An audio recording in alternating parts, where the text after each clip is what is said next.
Hi everyone. Topic शुरू करने से पहले एक छोटी सी रिक्वेस्ट है कि अगर आप इस चैनल पे नए हैं तो आप इसे सब्सक्राइब कर लीजिए और बेल आइकन को प्रेस कर लीजिए सो दैट जो भी इंफॉर्मेटिव वीडियोस हों आप तक वो ज़रूर पहुंचे। और दूसरी चीज़, आप वीडियो को एंजॉय कीजिए। आपके जो भी क्वेरीज होती हैं आप वो ज़रूर हमें बताइएगा कि ये हमारी प्रॉब्लम्स हैं टॉपिक से रिलेटेड, उसको ज़रूर देखा जाएगा, कंसीडर किया जाएगा। अब ठीक है, बस इतना ही इंट्रैक्शन आई थिंक बहुत है। अब ये मेरी हर वीडियो में होगा तो फिर फ्रस्ट्रेट होने की ज़रूरत नहीं है। आप क्या कीजिए, अब आप इस टॉपिक को स्टडी कीजिए। Thank you. Hello everyone and I welcome you all on कार्या ग्लो। आई होप आप लोगों को मेरी आवाज़ अच्छे से आ रही होगी। या सो आज आपको पता है कि हम लोग ने पिछली बार क्या किया था, एक सेकेंड। और आप लोग को पता है ना, आपकी डेट शीट आ चुकी है, आप लोग की डेट शीट आ चुकी है। एंड 1 मिनट, जो एमबीयू का डेट शीट है ना वो आपको पता है कि फर्स्ट ईयर के जो एग्ज़ाम्स हैं वो कब से शुरू हो गए हैं। सबसे पहला है कंटेम्प्रेरी इंडिया एंड एजुकेशन, वो 20 तारीख को है। अभी तक तो ये इन्फॉर्मेशन मिली है, 9:30 से 12:30 बजे तक का पेपर है ना। और कंटेम्प्रेरी इंडिया एंड एजुकेशन, उसके बाद आपका पेडागोजी है इंग्लिश का, फिर हिंदी ऐसे करके है। फिर चाइल्डहुड एंड ग्रोइंग अप, जो ये वाला है ना, ये 27 को है इसका एग्जाम। ठीक है, ये बीएड की बात हो रही है, बीएड का जो फर्स्ट ईयर है उसका एग्जाम 27/6/2024 को है। और ये हम बात कर रहे हैं अभी के, मतलब ये जो 2024 का है ना उसकी फर्स्ट ईयर के एग्जाम है ये। ठीक है, 27 तारीख को होंगे इसके एग्जाम। तो उसके लिए तो अभी टाइम है। और आज कितनी तारीख है? आज 13 तारीख है ना, आज 13 है। मतलब जब ये देखोगे तब तो शायद 14 होगी मेरे ख्याल से। पर डेट शीट आज आ चुकी है तो उसके अकॉर्डिंगली आप लोग देख सकते हो। सोशल साइंस जो है 6 तारीख को है, मतलब वो तो जुलाई में चला गया। जिन जिन का भी लाइक सोशल साइंस और कॉमर्स और फिजिकल साइंस और ये सब है ना, उनका तो 6 तारीख को है, तो आराम से उसका भी प्रिपरेशन हो जाएगा। तो पर कंटेम्प्रेरी इंडियन एजुकेशन का तैयारी आप लोग करने लग जाओ। उसके अलावा चाइल्डहुड एंड ग्रोइंग अप का 4 यूनिट ही हैं। 4 यूनिट में से हमने 4th यूनिट पूरी पढ़ ली थी एंड फर्स्ट जो यूनिट है वो भी हमने लगभग लगभग पढ़ ली है। और आज हम उसका काफ़ी पार्ट ख़त्म कर देंगे और एक और लेक्चर में आपका ये ख़त्म हो जाएगा। और बस आई थिंक इतना है। और एक सोशल साइंस हम और करेंगे। बाकी एक चैप्टर को आपको खुद से प्रिपेयर करना पड़ेगा जहाँ तक मुझे लग रहा है, अगर मैं नहीं करवा पाई तो, क्योंकि समय थोड़ा सा कम लग रहा है ना, इसलिए। एनीवेज, अब हम चलते हैं कोलबर्ग का थ्योरी ऑफ मॉरल डेवलपमेंट। ठीक है, तो मैंने आपको बताया था कि ये कभी भी चेंज नहीं हो जाते, मतलब चाहे आपका कोई भी आप एग्जाम दे रहे हो, आपकी थ्योरीज जो है वो कभी भी चेंज नहीं होती है। हम बीएड के लिए यही बुक को फॉलो कर रहे थे। अगर आपके पास ये नहीं है और अगर आपके पास इसका मोटा वाला वर्जन है, इसका दूसरा वर्जन है, तो वो भी सेम ही जो टॉपिक्स है वो कैरी करेगा। तो आज हम पढ़ते हैं Kohlberg theory of moral development. आपको पता है मॉरल डेवलपमेंट का मतलब होता है नैतिकता। ठीक है, बच्चों के अंदर ना नैतिकता का विकास होना बहुत ज़रूरी है। नैतिकता का मतलब होता है मॉरल वैल्यूज़, जिसमें झूठ नहीं बोलना, चोरी नहीं करना, किसी के साथ कोई दगाबाजी धोखाबाजी नहीं करना, किसी को मारना नहीं है, अहिंसा, ऐसे वाले सिद्धांत जो होते हैं वो मॉरल डेवलपमेंट में आते हैं। सो नैतिक विकास में पहले तो आप इसका मीनिंग को समझाओगे। जो भी क्वेश्चन अगर आपको लिखने के लिए आएगा तो आप इसका मीनिंग समझाओगे कि कोलबर्ग का जो थ्योरी ऑफ मॉरल डेवलपमेंट है उसमें मीनिंग क्या है। तो मीनिंग तो यही है कि इसका नैतिक विकास होता है। किसी भी इंसान का नैतिक विकास होना बहुत ज़्यादा ज़रूरी होता है। नैतिक विकास से हमारे अंदर ऐसी वैल्यूज़, ऐसे मूल्यों का हमारे अंदर समावेश हो जाता है कि जिससे हम एक अच्छे इंसान भी बन सकते हैं और एक अच्छे रास्ते पर भी जा सकते हैं। So that is moral development, यानी कि नैतिक विकास। ठीक है, यहाँ पर सबसे पहला पॉइंट लिखा हुआ है। अच्छा, पहली बात तो ये है कोलबर्ग, ये है लॉरेंस कोलबर्ग। ठीक है, इनका नाम कोलबर्ग है।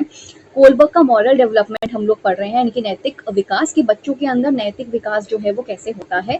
ठीक है, तो सबसे पहले लिखा है does not know the concept of morality. Hindi में कहेंगे कि बच्चों को ना नैतिकता का जो कॉन्सेप्ट है, जो इसका कॉन्सेप्ट को हम क्या बोलेंगे, इसका जो प्रकरण है उसको तो क्या टॉपिक कहते हैं, बट मतलब बच्चों को ना नैतिकता के बारे में कुछ पता नहीं होता है। नैतिकता के बारे में बच्चों को कुछ नहीं पता होता है। झूठ बोलना है या नहीं बोलना है, चोरी करनी है, अच्छी बात है बुरी बात है, कुछ नहीं पता होता।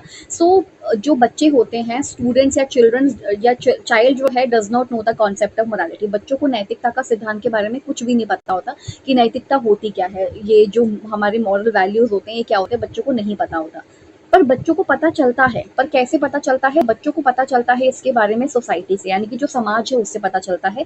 समाज के अंदर भी जो आपका परिवार है, आपके मम्मी पापा भाई बहन जो भी हैं आपके सगे संबंधी, वो बच्चे के आसपास होते हैं, क्योंकि वही बच्चे के पर्यावरण का या उनके एनवायरनमेंट का निर्माण करते हैं। और हम ही उनके सबसे पहले टीचर्स भी होते हैं, तो हम ही से वो सारी चीज़ें सीखते हैं। जो तो जो समाज होता है, तो जो सोसाइटी होती है, उससे बच्चा बहुत सारी चीज़ों को ग्रहण करता है, ये नैतिक चीज़ों को ग्रहण करता है, यानी कि सीखता है, लर्न करता है। पर उसकी जो सोसाइटी होती है ना, वो उसको सिखाती कैसे है चीज़ों को, पनिशमेंट से, रिवॉर्ड से, प्रेज़ से। अब बच्चे को पता चल जाता है, देखो बच्चा ना हमेशा प्लेज़र प्रिंसिपल पे काम करता है। प्लेज़र का मतलब है कि हमें किसी चीज़ से प्लेज़र मिल रहा है, हमें इस चीज़ से अच्छा लग रहा है, हम उस काम को दोहराएँगे। काम तभी आप दोहराते हो जब आपको उससे कोई प्लेज़र मिल रहा हो, आपको उससे कुछ अच्छा लग रहा हो। तो बच्चा क्या करता है, हमारे जो पेरेंट्स होते हैं या हम जो लोग होते हैं, अभिभावक जो होते हैं अगर हिंदी में कहें, या पेरेंट्स जो होते हैं, वो हमें बहुत सारी चीज़ें बोल रहे होते हैं। वो हमें बहुत सारे हमें ऑर्डर्स देते हैं, हमें कमांड्स देते हैं कि आप ऐसा करो, आप वैसा करो। बच्चा अगर उनको नहीं करता तो उनको मिलती है पनिशमेंट, जिसको हम कहते हैं हिंदी में दंड। उनको मिलता है दंड, और दंड की वजह से उनको पता चल जाता है कि यार इस चीज़ से दंड मिल रहा है, इस चीज़ से दूर रहना, ये चीज़ नहीं करी क्योंकि इसके अंदर कोई प्लेजर नहीं आ रहा है, इसमें कोई खुशी का एहसास नहीं हो रहा। तो इसलिए बच्चा उन चीज़ों को नहीं करता है जिन चीज़ों में पनिशमेंट मिल रहा है, ठीक है? उन चीज़ों को वो बच्चा इग्नोर करेगा। तभी धीरे-धीरे, जैसे मान लो बच्चे ने एक बार चोरी कर ली, मान लो बच्चे ने एक बार चोरी करी, तो बच्चे को दंड मिला, तो बच्चा वो चीज़ नहीं दोहराएगा क्योंकि उससे उसका अनुभव अच्छा नहीं हुआ। क्योंकि उसको दंड मिला, उसका एक्सपीरियंस अच्छा नहीं हुआ, उसको अनुभव अच्छा नहीं मिला। ऐसे करके बच्चा अपनी मोरालिटी सीखता है, लेकिन बच्चे को मोरालिटी के बारे में कुछ नहीं पता होता। उसे पता चलता है समाज से कि मुझे पनिशमेंट मिल रही है तो मुझे ये वाला काम नहीं करना है। हाँ, मुझे अगर रिवॉर्ड मिल रहा है किसी चीज़ के लिए, मुझे प्रेज़ किया जा रहा है, प्रेज़ को हिंदी में कहते हैं मेरी प्रशंसा की जा रही है, मुझे बहुत सराहा जा रहा है, तो मतलब मैं वो काम आगे करूँगा। जैसे मैंने अपना होमवर्क टाइम पे कंप्लीट कर लिया, तो बच्चा उस चीज़ को करेगा क्योंकि उस चीज़ से उसको प्रेज़ मिला है। प्रेज़ का मतलब है उस चीज़ से उसको एक प्रेज़ को क्या बोलेंगे, उसकी प्रशंसा हुई है, उसकी तारीफ़ हुई है। तो बच्चा तारीफ़ का तो भूखा होता ही है शुरुआत में। तो वो कोई भी काम करता है 2 चीज़ों के ऊपर बेस्ड करता है कि पनिशमेंट मिल रही है तो अभी वो काम नहीं करना है। उससे उसकी मोरालिटी बनती है, उसको पता चलता है कि ये चीज़ अच्छी नहीं है। उसके बाद अगर उसको कोई रिवॉर्ड मिल रहा हो, जैसे कि अगर आपने ये वाला काम किया तो चलो आपको चॉकलेट मिलेगी, तो वो उसी चीज़ को दोहराएगा। जैसे अगर उसका होमवर्क है, उसने होमवर्क कर लिया, उसको एक चॉकलेट मिल गई या कुछ उसको खाने का मिल गया, उसका फ़ेवरेट टॉय मिल गया जो कि उसको चाहिए था बहुत समय से, तो फिर सिंपल सी बात है, उसको रिवॉर्ड मिला तो वो चीज़ को दोहराएगा क्योंकि उसको अच्छा अनुभव मिला। सो बेसिकली सोसाइटी ही हमें बताता है कि कौन से काम अच्छे हैं, कौन से बुरे हैं, और वो कैसे पता चलता है, पनिशमेंट से। अगर दंड मिल रहा है, पनिशमेंट मिल रही है, तो मतलब वो बच्चा उस चीज़ को नहीं दोहराएगा क्योंकि उसका एक्सपीरियंस अच्छा नहीं हुआ। लेकिन रिवॉर्ड और प्रेज़ मिला है तो बच्चा उसको ज़रूर दोहराएगा। फिर बच्चे को हैप्पीनेस एंड सैडनेस से वो देखता है कि मुझे इस चीज़ में खुशी मिल रही है या मुझे खुशी का अनुभव मिला या नहीं। मतलब अगर थप्पड़ लगेगा तो पक्का वो सैड का अनुभव होगा, वो बच्चे को अच्छा अनुभव नहीं देगा, तो वो चीज़ को नहीं करेगा। ऐसे धीरे-धीरे उसकी मोरालिटी फॉर्म होती है, उसको पता चलता है कि ये काम अच्छे हैं और ये काम बुरे हैं, ये काम करने चाहिए और ये काम नहीं करने चाहिए। ऐसे बच्चे को पता चलता है क्योंकि बच्चा हमेशा प्लेज़र सीकिंग के प्रिंसिपल पे काम करता है। जहाँ से उसको ज़्यादा खुशी, प्लेज़र का एहसास होता है, वहाँ वो काम करेगा। ठीक है? Conform with the rules. Conform का मतलब होता है कन्फॉर्मिटी, यानी कि रूल्स के साथ चलना। यानी कि अगर बच्चा रूल के साथ चल रहा है और उसकी तारीफ हो रही है, दैट मीन्स रूल इंपॉर्टेंट है, रूल अच्छे हैं, तो रूल के साथ कन्फॉर्मिटी करता है कि ठीक है मैं इन रूल्स को मान लेता हूँ क्योंकि मुझे इनसे रूल्स को मानने मानने पर मुझे प्रेस किया जाता है, मुझे मेरी प्रशंसा की जाती है, तारीफ की जाती है और मुझे रिवॉर्ड मिलता है, कुछ ना कुछ मिल जाता है। अगर मैं रूल्स को नहीं मानूंगा तो मुझे पनिशमेंट मिलेगा, इसलिए वो कन्फॉर्म करता है। कन्फॉर्मिटी या कन्फॉर्म का मतलब होता है रूल्स के हिसाब से चलना।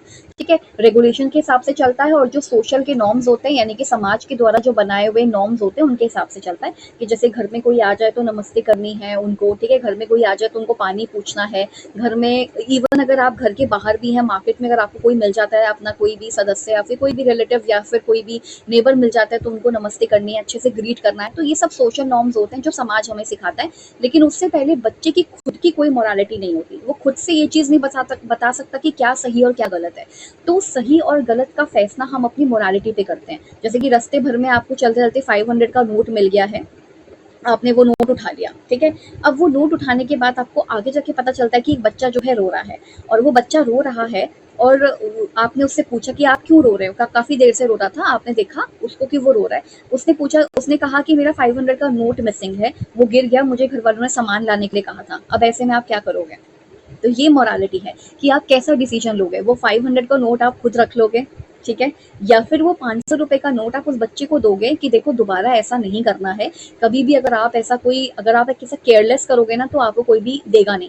या फिर आप 500 रुपए का उसको आप लेके जाओगे मार्केट, आपके पास दो ही तीन चीजें हो सकती हैं, या तो आप उसको सिंपली दे दोगे या तो आप उसको सिंपली नहीं दोगे, ठीक है। और अगर आप दे रहे हो तो आप उसको समझाओगे कि हमेशा ये केयरफुल रहो, सावधान रहो अपने पैसों के हिसाब से, और नहीं दोगे तो सिंपल वो आपकी मोरालिटी है। एंड थर्डली, आप उसको मार्केट लेके जाओगे, बोलोगे कि आपको जो सामान खरीदना है आप वो खरीद लो, और बाकी का जो भी बचा वो आप अपने पास रख लोगे। सो इट डिपेंड्स अपॉन कि पर्सन टू पर्सन वेरी करता है कि वो सिचुएशन में क्या करेंगे। तो इन्हीं को हम डिलेमा कहते हैं। डिलेमा का मतलब ऐसी सिचुएशन क्रिएट कर देना जिसमें आपको खुद फाइंड आउट करना है कि आप क्या करोगे। तो बच्चा ऐसे डिसीजंस नहीं ले पाएगा, ठीक है। बच्चा इसलिए नहीं ले पाएगा क्योंकि उसको पता ही नहीं कि क्या सही क्या गलत है। लेकिन अगर समाज ने उसको बता दिया है तो वो शायद 500 रुपीज का नोट जो है वो दे देगा, यही मोरालिटी हमारी कहती है। कुछ कुछ तो रख भी लेंगे, वो अलग डिपेंड करता है उन पे। चलो, अकॉर्डिंग टू फ्रॉइड, अब कुछ ऐसे साइकोलॉजिस्ट हैं जिन्होंने हमें कुछ चीजें बताई हैं इसके बारे में। जैसे अकॉर्डिंग टू फ्रॉइड, अगर हम सिगमंड फ्रॉइड की बात करें, जो कि मैंने अपने साइकोलॉजी क्लासेस में सिगमंड फ्रॉइड के बारे में 2 लेक्चर्स में बात करी है, वो भी बहुत अच्छे से कि उनकी थ्योरी क्या रही है। और उसी के बाद हमने एरिक एरिक्सन का साइको सोशल भी किया था। तो जो सिगमंड फ्रॉइड है ना, वो कहते हैं कि हम जो अपने मम्मी पापा से सीखते हैं, जो भी चीज़ हम अपने माँ बाप से सीखते हैं, मम्मी पापा से जो आदतें हम सीखते हैं, जो मूल्य हम सीखते हैं ना, उन्हीं से हमारा कॉन्साइंस बनता है। और कॉन्साइंस का मतलब होती है हमारे अंदर की चेतना, कि क्या सही है क्या गलत है, वो विजडम हमारे अंदर आती है। तो फ्रॉइड का कहना है कि मम्मी पापा से जो आप सीखते हो, जो आदतें आप मम्मी पापा से सीख रहे हो, जो मूल्य आप मम्मी पापा से सीख रहे हो, उससे आपकी चेतना का निर्माण होता है, आपकी चेतना यानी कि आपका कॉन्साइंस बनता है, ठीक है। और धीरे धीरे आप आउटर रेगुलेट होते थे, पहले आप बाहर से रेगुलेट होते थे कि मम्मी ने कहते हैं ये चीज करनी है तो करनी, क्योंकि उससे कुछ अच्छा ही मिलेगा, उनकी तारीफ होगी बच्चे की तो आपने कर लिया। वो आउटर रेगुलेशन था, यानी कि आप बाहरी रूप से किसी से वो हो रहे थे, रूल हो रहे थे, रेगुलेट हो रहे थे। लेकिन अब आप आंतरिक तरीके से रेगुलेट होते हो, यानी कि इनर रेगुलेशंस आती हैं। अब हम आंतरिक तरीके से रेगुलेट होते हैं, मतलब अब हमारे अंदर की चेतना आ जाती है कि अब हमें खुद क्या करना है क्या नहीं करना। लेकिन ये तब होता है जब घर वाले या आपके मम्मी पापा जो हैं आपके अंदर वो आदतें डालें, उन्हीं से हमें पता चल जाता है कि हमारी चेतना क्या है, उन्हीं से हम अपना राइट एंड रॉन्ग का डिसीजन लेते हैं, और हम खुद से रेगुलेट होते हैं। अब हमें बाहरी व्यक्ति की जरूरत नहीं है जो आपको बताए कि क्या करना सही है क्या करना गलत है। अब हम खुद के विवेक से डिसीजन लेते हैं। कॉन्साइंस का मतलब ना यहाँ पे विवेक भी है, हम अपने खुद के विवेक से डिसीजन लेते हैं, अपने खुद के दिमाग से डिसीजन लेते हैं। उसके बाद एक सीयर्स करके हैं, सीयर्स की स्पेलिंग शायद जहां तक है ऐसी लिखी जाएगी, सीयर्स, ठीक है। या तो ये ऐसे थी सीयर्स, एक बार मैं चेक कर लेती हूँ, या तो ये ऐसे सीयर्स की स्पेलिंग थी, ठीक है, कुछ इस तरीके का था। और ये कोलबर्ग में है ना, एक सेकेंड, सीयर्स कैसे लिखा हुआ है, हाँ यही है, छोटा वाला आएगा, इसमें छोटी की मात्रा आएगी, ठीक है। सीयर्स जो हैं वो क्या कहते हैं, सीयर्स कहते हैं socialisation and child rearing practices, यानी कि बच्चों का जो समाजीकरण होता है, बच्चों का जो मम्मी पापा समाजीकरण करते हैं, साथ ही साथ जो चाइल्ड रेयरिंग प्रैक्टिसेस करते हैं। चाइल्ड रेयरिंग प्रैक्टिसेस का मतलब ये है कि बच्चे को जो पालन पोषण करते हैं ना पेरेंट्स, उसकी वजह से हमारी विवेक का, हमारे मोरालिटी का निर्माण होता है। यानी कि अगर सोशलाइजेशन यानी कि समाजीकरण अच्छा किया है मम्मी पापा ने, ठीक है, अच्छी आदतें अच्छी चीजें सिखाई हैं, तो सिंपल सी बात है बच्चा का नैतिकता भी उसी के हिसाब से चलेगा। और चाइल्ड रेयरिंग प्रैक्टिसेस मतलब पालन पोषण अगर बहुत अच्छे से हुआ है तो भी आपकी नैतिकता बन जाएगी। लेकिन ये सीयर्स कह रहे हैं, ठीक है। इससे पहले जो थे फ्रॉइड, वो कह रहे थे कि मम्मी पापा जो हमें आदतें सिखाते हैं उससे हमारा विवेक बनता है, हम खुद से रेगुलेट होते हैं, इनर रेगुलेशन होता है, और हमें सही गलत की समझ होती है। सीयर्स कह रहे हैं कि हमारा जो समाजीकरण होता है, अगेन वही चीज जो हमारे अपने मम्मी पापा हमें सिखाते हैं, हमारा जो समाजीकरण होता है, जो पालन पोषण हमारा किया गया है, जो हमारी परवरिश की गई है, उससे हमारे विवेक का या हमारी मोरालिटी का, हमारी नैतिकता का निर्माण होता है कि हम सही दिशा में जाएंगे या गलत दिशा में जाएंगे।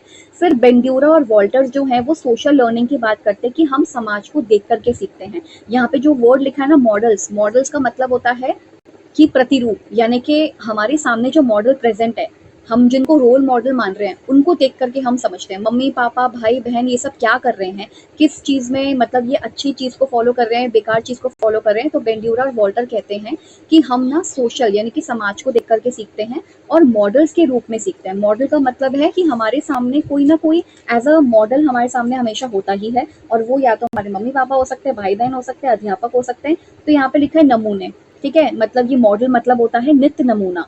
नमूना मतलब आपके पास एक कोई है, मॉडल है, आप उसको देख के चीजें सीख रहे हो। तो बेंड्यूरा एंड वॉल्टर्स ये कहते हैं चाहो तो ऐड कर सकते हो, ना चाहो तो ना भी करो। फिर स्किनर जो है, स्किनर रीइंफोर्समेंट की बात करते हैं, और स्किनर भी एक बहुत इंपॉर्टेंट साइकोलॉजिस्ट है, बीएफ स्किनर नाम है इनका। और जो बीएफ स्किनर है वो रीइंफोर्समेंट की बात करते हैं कि दंड दोगे तो वो वो काम छोड़ देंगे जो अनैतिक है, क्योंकि अनैतिक कार्य किया होगा तभी उसके लिए दंड मिला होगा। लेकिन अगर आप अच्छा कार्य कर रहे हो तो उसके लिए आपको बढ़ावा मिलेगा, उसके लिए आपको रीइंफोर्समेंट मिलेगी, मतलब उसमें आपको रिवॉर्ड मिलेगा। तो रिवॉर्ड मिलेगा तो सिंपली बात है, आप वो चीज़ करोगे। ठीक है, तो एक बार रिवाइज करते हैं। सिंपल अभी तक क्या पढ़ा? कोलबर्ग का मॉरल डेवलपमेंट, जो कि 1963 में आया था। मॉरल डेवलपमेंट का मतलब होता है नैतिक विकास, और इस नैतिक विकास के अंदर होता है कि आपकी नैतिकता कैसे बनती है, कि आपकी मॉरल वैल्यूज यानी कि चोरी नहीं करना है, झूठ नहीं बोलना है, और जो है किसी को धोखा नहीं देना है, या फिर हत्या नहीं करनी किसी की, ऐसे करके। या फिर कोई बड़ा अगर घर में आया है तो उसको पैर छू के नमस्ते करना है, उसको पानी पूछना है, उनको पानी पूछना है, इस तरीके से। तो ये मॉरल डेवलपमेंट है। ये मैं इंडियन सोसाइटी के हिसाब से बता रही हूँ, बाहर की सोसाइटी में कुछ और चीजें होती होंगी, तब भी उसमें अच्छे से ग्रीड किया जाता है। ठीक है, तो ये मॉरल डेवलपमेंट है। बच्चों को शुरुआत में कभी भी बचपन से मोरालिटी का कॉन्सेप्ट या नैतिकता की शिक्षा नहीं मिली होती, उनको नहीं पता होता, वो माँ के गर्भ से ये चीज सीख के नहीं आते। सोसाइटी उनको बताती है कि क्या सही और क्या गलत है, वो भी कैसे बताती है? पनिशमेंट से। कोई चीज अगर आपने गलत की है तो आपको पनिशमेंट मिलेगी, कोई चीज अगर आपने बहुत अच्छी की तो आपको रिवॉर्ड और तारीफ मिलेगी, तो वो चीज आप करोगे। जिस चीज से आपको हैप्पीनेस मिल रही है और बाकी लोगों को भी हैप्पीनेस मिल रही है, आप वो काम करोगे। लेकिन जिस चीज से लोगों को सैडनेस मिल रहा है और आपको डांट पड़ रही है, आप वो चीज नहीं करोगे। तो ये प्लेजर सीकिंग प्रिंसिपल पे काम करता है। ये क्या हो गया? ठीक है, उसके बाद आता है कन्फर्म विद रूल, यानी कि बच्चा जो है वो रूल्स के हिसाब से चलता है। ठीक है, जो भी रूल्स होते हैं, कन्फॉर्मिटी का मतलब है रूल्स के हिसाब से चलेगा, रेगुलेशंस के हिसाब से चलेगा। ठीक है, और सोसाइटी के द्वारा बनाए हुए जो नॉर्म्स हैं उनके हिसाब से चलेगा। इसके अलावा हम लोगों ने पढ़ा था अकॉर्डिंग टू फ्रॉइड, फ्रॉइड के हिसाब से क्या है कि ये जो मम्मी पापा हमें सिखाते हैं आदतें, अच्छी आदतें, जो कुछ भी हमें सिखाते हैं, जैसे यहाँ पे लिखा है मम्मी पापा जो भी हमें अच्छी नैतिक आदतें सिखाते हैं, भावनाएं जो भी हमको सिखाते हैं, उससे हमारा इनर कॉन्साइंस जो है वो बनता है। कॉन्साइंस का मतलब है हमारा विवेक बनता है। हम इनर यानी कि अपने से रेगुलेट होते हैं, खुद से रेगुलेट होते हैं। हमें बाहरी व्यक्ति की जरूरत नहीं है जो हमें सिखाए कि ऐसा कर लो ऐसा कर लो। और सीयर्स कहते हैं कि समाजीकरण और चाइल्ड रेयरिंग प्रैक्टिसेस का असर हम पे पड़ता है, यानी कि हमारी परवरिश कैसी हुई है, हमारा समाजीकरण कैसा हुआ है, उसका असर हम पे पड़ता है, और फिर हमारी नैतिकता बनती है। और इसके अलावा बेंड्यूरा और वॉल्टर्स जो है वो सोशल लर्निंग की, समाज से हम सीखते हैं, कुछ नमूनों को देखते हैं, यानी कि आप कुछ मॉडल्स को देखते हैं, मम्मी पापा भाई बहन सबको देखते हैं और सीखते हैं, और ऐसे करके हम अपना मोरालिटी बनाते हैं। रीइंफोर्समेंट का मतलब है जिस चीज के लिए हमको सराहा जा रहा है वो आप काम करोगे, जिस चीज के लिए आपको सराहा नहीं जा रहा, आपको पनिशमेंट मिल रही है, आप वो काम नहीं करोगे। राइट, तो ये था। अब आगे चलते हैं।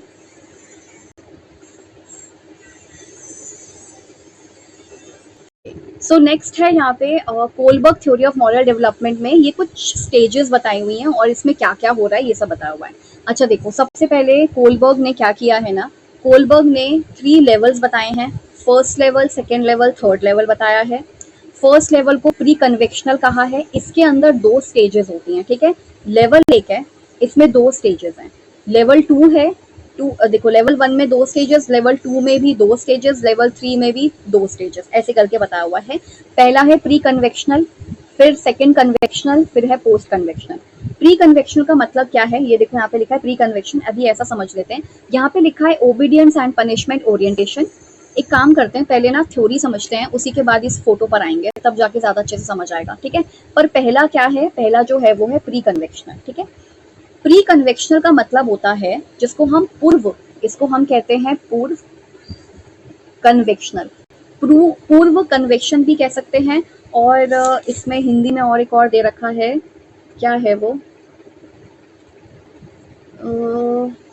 प्री कन्वेक्शनली, हाँ इसके अंदर तो उन्होंने प्री कन्वेक्शनली दे रखा है, इसमें ऐसा कुछ हिंदी में नहीं दे रखा, तो प्री कन्वेक्शनल के साथ चलते हैं। चलो, हिंदी में भी प्री कन्वेक्शनल है। इसका मतलब ये होता है कि जिसमें बच्चे की मोरालिटी बनी नहीं है, ये सबसे पहली स्टेज होती है बच्चे की मोरालिटी की। क्या होता है, इम्पोज फ्रॉम आउटसाइड, यानी कि बाहर से, आउटसाइड से इम्पोज होती है। आपने बच्चे को जैसा कह दिया है बच्चा वैसे ही करेगा। ठीक है, आपने बच्चे को जैसा कह दिया बच्चा वैसा करेगा। इम्पोज फ्रॉम आउटसाइड यानी कि बाहर से इम्पोज होती है, बाहरी तत्व ज्यादा इस पे शामिल होते हैं, इन्फ्लुएंस होते हैं, और आपको नैतिक और अनैतिक चीजों के बारे में बताते हैं। लेकिन ये बाहरी तत्व कौन है, मम्मी है, पापा है, सोसाइटी है, टीचर्स हैं, ये सब हैं। ये आपको बताते हैं कि आप क्या सही करो क्या गलत करो। ये बाहर से इम्पोज होती है, इसको प्री कन्वेक्शन कहते हैं, क्योंकि बच्चा कभी भी नैतिकता के बारे में सीख कर नहीं आता, माँ के गर्भ से, माँ के पेट से सीख कर नहीं आता है। तो बाहरी तत्व यानी कि हम बड़े जैसा कह रहे हैं बच्चे वैसा करेंगे। क्या चीज नैतिक है और क्या चीज अनैतिक है ये हम बच्चों को बताएंगे। ठीक है, तो पहला आता है stage of order and punishment, आज्ञा एवं दंड की की अवस्था।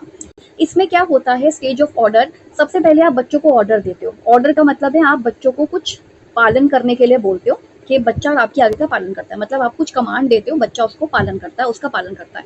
लेकिन यदि बच्चे ने आपकी आज्ञा का पालन नहीं किया तो आप उसको दंड दोगे। एग्जाम्पल ले लेते हैं, बच्चे को आपने बोला कि आप 6 बजे खेलने तभी जाओगे जब आप 4 बजे अपना होमवर्क करोगे और आप 4 से 5 या 5:30 तक आप पढ़ाई करोगे। तब आपने बच्चे को ये आज्ञा दे दी, आपने बच्चे को कमांड दे दिया, ये सोच के कि बच्चा इसको करेगा ही करेगा, सुनेगा आपकी बात को।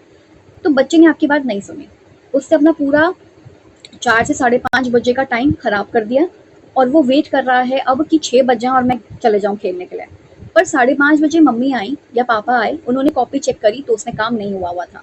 तो बच्चे ने आज्ञा का पालन नहीं किया और ऐसे में पेरेंट्स को क्या करना, या पेरेंट्स क्या करेंगे, ऐसे में पेरेंट्स कहेंगे कि क्योंकि आपने हमारी बात नहीं मानी इसलिए अब हम आपको दंड देते हैं, और दंड ये है कि अब आप 6 बजे खेलने नहीं जाओगे और अब आप अपना होमवर्क करोगे और आज के दिन तो आप खेलने ही नहीं जाओगे। ठीक है, तो ये होता है stage of order and punishment, जिसमें बच्चे की मोरालिटी नहीं बनी होती है, वो बाहर से इम्पोज करती है, यानी कि बाहर से थोपी जाती है।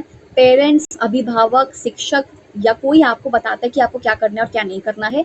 तो जिसमें पहली स्टेज होती है stage of order and punishment, जिसमें आपको आज्ञा मिलती है, यदि आप उस आज्ञा का पालन नहीं करते, आपको कुछ कमांड मिलती है, यदि आप उसका कमांड का आज्ञा का पालन नहीं करते हो तो फिर आपको दंड मिलता है। और इस दंड से बचने के लिए बच्चा अपना होमवर्क टाइम पे कंप्लीट करता है। इस दंड से बचने के लिए या फिर थप्पड़ से बचने के लिए, डांट या गुस्से से बचने के लिए वो अपनी चीजें कंप्लीट करता है, तो उसके अंदर मोरालिटी आ जाती है कि समय से अपना काम कर लेना चाहिए, क्योंकि उसको दंड से बचना है। ये नहीं कि वो उसका काम कंप्लीट हो जाए, उसको कुछ आ जाए, इसलिए नहीं, उसको दंड से बचना है, इसलिए वो ऐसा करता है। फिर आता है स्टेज ऑफ ईगो, जिसको हम कहते हैं अहंकार की अवस्था। अब इसमें क्या होता है, बच्चे को समझ आ चुका है अब तक कि मुझे आज्ञा का पालन अगर मैं करूंगा तो मुझे दंड नहीं मिलेगा, मुझे कुछ अच्छा ही मिलेगा, तो वो ये चीज करता जाता है। वो नैतिकता का पालन करता है, जैसे कि अगर वो, मतलब जैसे कि मान लो अगर उसकी मम्मी ने बोला कि अभी तुम खाना खा चुके हो, तुम बिस्किट को हाथ भी नहीं लगाओगे, अभी बिस्किट नहीं खाओगे, अभी तुमने खाना खाया, तुम शाम को खा लेना। बच्चे को पता है कि मुझसे बिस्किट छीन लिया जाएगा या आज मुझे मिलेगा नहीं, तो वो चोरी जैसा करना नहीं सोचेगा कि मैं चुरा के खा लेता हूँ या मैं चुपके से जाता हूँ और चुपके से खा लेता हूँ। बच्चा ऐसा नहीं करेगा क्योंकि उसको पनिशमेंट का डर है कि मुझे 2 दिन तक, अगले 2 दिन तक मेरा फेवरेट बिस्किट नहीं मिलेगा। तो नैतिकता ऐसे धीरे धीरे आएगी। ठीक है, तो कभी कभी पनिशमेंट की जरूरत पड़ जाती है और रिवॉर्ड की भी जरूरत पड़ती है। तो पहला स्टेज तो यही कहता है प्री कन्वेक्शनल, जिसमें बच्चे की कोई मोरालिटी, कोई नैतिकता खुद की नहीं होती, वो बाहर से मम्मी पापा इम्पोज करते हैं, थोपते हैं, और वो बताते हैं कि क्या नैतिक है और क्या अनैतिक है। और ये कैसे पता चलता है बच्चे को, जब बच्चे को कोई कमांड दी जाती है और उसका आगे का पालन नहीं करता तो उसको पनिशमेंट मिलता है। पनिशमेंट मिलेगा तो दुखद अनुभव होगा, अच्छा एक्सपीरियंस नहीं होगा, और अच्छा एक्सपीरियंस नहीं होगा तो फिर वो उस चीज को समझेगा कि आज्ञा का पालन करना होता है। सेकेंडली आ जाओ स्टेज ऑफ ईगो। एक ईगो की स्टेज होती है, अहंकार की अवस्था होती है। बच्चा अपना इंटरेस्ट समझने लग जाता है। इस टाइम तक बच्चे को ये पता चल जाता है कि मुझे क्या चाहिए, मेरी क्या आवश्यकताएं हैं, मेरी क्या नीड्स हैं, मेरी अपनी इच्छा क्या है। तो बच्चा ना हमेशा ये देखने की कोशिश करता है कि मेरा इसमें क्या फायदा। वो जो है नहीं, कोई एक है जो बोलते हैं इसमें मेरा क्या फायदा, तो वो वही वाली बात है, इसमें मेरा क्या फायदा। बच्चा यही कोशिश करता है ये सोचने की कि मुझे इसमें क्या फायदा मिलने वाला है, मुझे अगर फायदा मिलेगा तभी मैं ये काम करूंगा, वरना मैं नहीं करूंगा। ठीक है, तो एक बार फिर से हम एक बार उस फोटो पे चलते हैं। ये फोटो क्या थी, कोलबर्ग का स्टेज 6 स्टेजेस है, यानी कि एक लेवल पे फर्स्ट जो लेवल पढ़ा उसमें 2 स्टेजेस हैं। क्या है, 2 स्टेजेस हैं, जिसमें एक स्टेज 1 है और एक स्टेज 2 है। स्टेज 1 पे हमने क्या पढ़ा, ओबीडियंस एंड पनिशमेंट ओरिएंटेशन, यानी कि आप ओबे करोगे, आप सारे जो भी आपकी आज्ञा है आप उसका पालन करोगे, जो भी आपसे कहा जा रहा है कमांड आप उसका पालन करोगे, ओबे करोगे। किस लिए, ताकि आप पनिशमेंट से बच सको। बस यही आपकी मोरालिटी है कि आप कोई भी बात मान रहे हो कि आपको झूठ नहीं बोलना, चोरी नहीं करना है, सो दैट मुझे दंड ना पड़े अगर यदि मैंने ये काम कर दिया तो। ताकि मोरालिटी ऐसे बन रही है, आप ओबे कर रहे हो। सेकेंड आता है इंडिविजुअलिज्म एंड एक्सचेंज। इंडिविजुअलिज्म यानी कि बच्चे को अब तक पता चल जाता है कि मेरी क्या इंडिविजुअलिटी है, मैं भी एक व्यक्ति हूँ, मुझे भी, मेरी भी ये इच्छाएं हैं, मेरी ये नीड्स हैं, बच्चे को पता चल जाता है। और बच्चा हमेशा कोशिश करता है ये देखने की कि मुझे इस एक्सचेंज में मिल क्या रहा है। एक्सचेंज का मतलब क्या है कि मुझे इसमें मिल क्या रहा है। ठीक है, अभी थोड़ा सा बढ़ा देते हैं इसको, या फिर ये, एक सेकेंड, इसको ऐसे भी तो बढ़ा सकते हैं ना, हाँ इसको ऐसे बढ़ा देते हैं।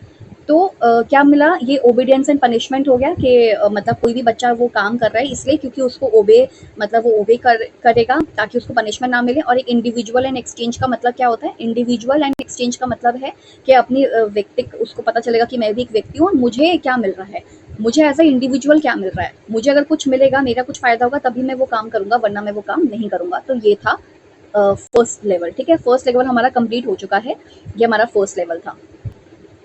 सेकंड लेवल पर आ जाओ, सेकंड लेवल क्या कहता है कन्वेक्शनल उसमें? ओह! ओके, ये तो फिर से शुरू हो गया क्या? ठीक है, चलो अब आ जाओ कोलबर्ग का थ्योरी ऑफ मॉरल डेवलपमेंट का सेकंड स्टेज आता है जिसको हम कहते हैं कन्वेक्शनल। ये सेकंड लेवल है, ये सेकंड लेवल है और इसमें भी 2 स्टेजेस हैं। पहली स्टेज आती है जिसको हम कहते हैं good boy and good girl stage, ठीक है? Good boy and good girl stage क्या कहलाती है? यानी कि आप कोई भी चीज़ करोगे, आपके अंदर मोरालिटी का आप मतलब मोरालिटी को कैसे लेकर आओगे अपने अंदर? जब आप सारे आज्ञा का पालन भी करोगे और एक अच्छा लड़का और अच्छा लड़की बनने की कोशिश करोगे। इसको कहते हैं स्टेज ऑफ एप्रिसिएशन यानी कि प्रशंसा की अवस्था। यानी कि अब आप प्रशंसा के भूखे हो जाओगे। अब आपको निंदा नहीं चाहिए, ठीक है? अब आपको निंदा नहीं चाहिए। निंदा का मतलब होता है अब आपको बुराई नहीं पसंद आती। इस समय बच्चे को बुराई नहीं पसंद, बच्चे को चाहिए कि मुझे प्रेज़ करते रहें कि अरे ये तो कितनी अच्छी लड़की है, ये तो कितना अच्छा लड़का है, ये तो सारा सुनता है, सारा काम करता है। अब आपकी ऐसी स्टेज आ जाती है। अब आप कोई भी अच्छा काम, अपना होमवर्क अच्छे से वो करना। ये मेरे डॉग को क्या हो गया? हाँ, तो अच्छे से कोई काम करना, राइट? अच्छे से आप कोई काम कर रहे हो, आप अच्छा क्या बोलते हैं, आप अपना होमवर्क कर रहे हो, सब कुछ आप कर रहे हो। किस लिए? ये सुनने के लिए कि ताकि आपकी प्रशंसा हो सके, आपको लोग इम्पोर्टेंस दे सकें और आपको प्रेज़ किया जा सके। इसलिए ये पहली स्टेज होती है good boy and good girl की स्टेज होती है प्रशंसा की अवस्था। इसके अंदर क्या करते हो आप? अप्रूवल लेते हो सोसाइटी से, स्वीकृति। यानी कि अगर आप अच्छा करोगे तो आपको स्वीकृति मिलेगी, अप्रूवल मिलेगा कि यार ये तो कितना अच्छा बच्चा है। और आप जो भी कर रहे हो ना अपने समाज के लिए कर रहे हो, क्योंकि आपके समाज आपको रिस्पेक्ट देगा, आपको अच्छा फील करवाएगा, आपकी प्रशंसा करेगा, इसलिए इसलिए आप वो काम कर रहे हो। अब इसी के अंदर जो सेकंड आता है, ये सेकंड लेवल मतलब इसके अंदर ये जो आता है, यहाँ पे एक और स्टेज आती है जिसको हम कहते हैं स्टेज ऑफ। हाँ, ये सेकंड लेवल में 2 स्टेज हैं। पहली स्टेज है गुड बॉय गुड गर्ल की और सेकंड स्टेज आती है stage of social order, law and order, respect for social system. अब इसमें क्या होता है, अब आप लोग क्या कर रहे हो ना, सामाजिक व्यवस्था के प्रति अपना सम्मान प्रकट कर रहे हो। हिंदी में यहाँ पे लिखा है, अब आप सोशल रूल्स को, सोशल लॉज को मानोगे, ठीक है? क्यों मानोगे? क्योंकि आपको लगता है कि यार ये रूल्स बहुत इंपॉर्टेंट है, ये हटाए नहीं जा सकते, इसका उल्लंघन करना गलत बात हो जाएगी। तो यहाँ पे क्या लिखा है, अधिकांश यहाँ तक पहुँच जाते हैं, मोस्ट ऑफ द पीपल ना यहाँ पर पहुँच जाते हैं कि हम रूल्स एंड रेगुलेशंस मानते हैं। कॉन्स्टिट्यूशन के द्वारा बनाए गए जो भी रूल्स एंड रेगुलेशंस हैं उनको हम मानते हैं और एज अ नागरिक हम अच्छे नागरिक बन के रहते हैं। यहाँ तक मोस्ट ऑफ द लोग पहुँच जाते हैं, most of the people reach this stage, क्योंकि उनकी आस्था होती है नियमों को मानने में, परंपराओं को मानने में, और वो समझते हैं हमारी ड्यूटी बनती है, हमारा कर्तव्य बनता है, हमारी ऑब्लिगेशन है कि हम ये चीज़ करें। सामाजिक नियम के विरुद्ध हर कार्य अनैतिक होगा। बच्चा ये समझ जाता है कि सामाजिक नियम यानी कि सामाजिक नियम, कायदे, कानून जो बनाए हुए हैं, अगर आप उनके अगेंस्ट जाओगे ना तो वो इमोरल है, वो इमोरल है, वो अनैतिक है। तो आप ऐसा नहीं करोगे, ठीक है? और आप रूल्स के हिसाब से चलोगे। यहाँ तक हर कोई पहुँच जाता है, even most of the people अपने लॉ एंड ऑर्डर को बहुत अच्छे से मानते हैं, बड़े होने के बाद भी। लेकिन एक और चीज़ होती है, एक और स्टेज होती है, एक सेकेंड ज़रा, हाँ, पर एक और होती है जिसको हम कहते हैं पोस्ट कन्वेक्शनल। पोस्ट कन्वेक्शनल का मतलब होता है बाद में। पहली बात तो बच्चा जो है उसके अंदर खुद की कोई मोरालिटी नहीं होती, ये हम अभी वो भी समझ लेंगे। उसकी खुद की कोई मोरालिटी नहीं होती है, बाहर से इम्पोज होती है। फिर उसके बाद उसकी खुद की मोरालिटी इस तरीके से होती है कि हमें जो है रूल्स एंड रेगुलेशन मानने हैं। पोस्ट कन्वेक्शन में क्या होता है, बच्चा क्या समझता है या हम इंसान क्या समझते हैं, स्टेज ऑफ सोशल कॉन्ट्रैक्ट, सामाजिक समझौते की अवस्था। इसका मतलब है पारस्परिक लेन देन, यानी कि एक समाज है, उसके बीच में कॉन्ट्रैक्ट है, मैं भी रूल्स मानूंगी, तुम भी रूल्स मानोगे, तभी ये सोसाइटी चल पाएगी। तो पारस्परिक लेन देन है, तुम भी मानो मैं भी मानूंगी। व्यक्ति को सामाजिक नियम इसलिए मानने चाहिए क्योंकि समाज व्यक्ति के हितों की रक्षा करता है। हम लोगों को सामाजिक नियम, समाज के द्वारा बनाए गए जो भी कायदे कानून है, हमें इसलिए मानने चाहिए क्योंकि समाज व्यक्ति के हितों की रक्षा करता है, यानी कि हमारे राइट्स को वॉयलेट नहीं करेगा। समझौता टूटना नहीं चाहिए। कहने का मतलब है मैं इसलिए ट्रैफिक सिग्नल्स को फॉलो करूंगी क्योंकि तुम भी करोगे। तो इससे क्या है ना, कॉन्ट्रैक्ट बना रहेगा, कॉन्ट्रैक्ट बना रहेगा कि तुम भी वो कर रहे हो, सारे नियम कानून को मान रहे हो, मैं भी मान रही हूँ, तो सब कुछ अच्छा चलेगा। तो यहाँ तक भी इंसान पहुंच जाता है कि चलो एक समाज का समझौता है वो बनाना है। यहाँ पर ना बहुत कम लोग पहुंच पाते, जिसको हम कहते हैं स्टेट ऑफ कॉन्साइंस, यानी कि विवेक की अवस्था। ये एक ऐसी अवस्था होती है जिसमें मोरालिटी आप खुद बनाते हो। सब्जेक्टिव पॉइंट ऑफ व्यू आत्मनिष्ठ, ठीक है, यानी कि इसके अंदर मोरालिटी ना बाहर से इम्पोज नहीं होती है, ये आपकी खुद की अंदर से होती है। व्यक्तिगत विचार आपके विकसित हो जाते हैं। इन सब में आ जाएंगे नेल्सन मंडेला।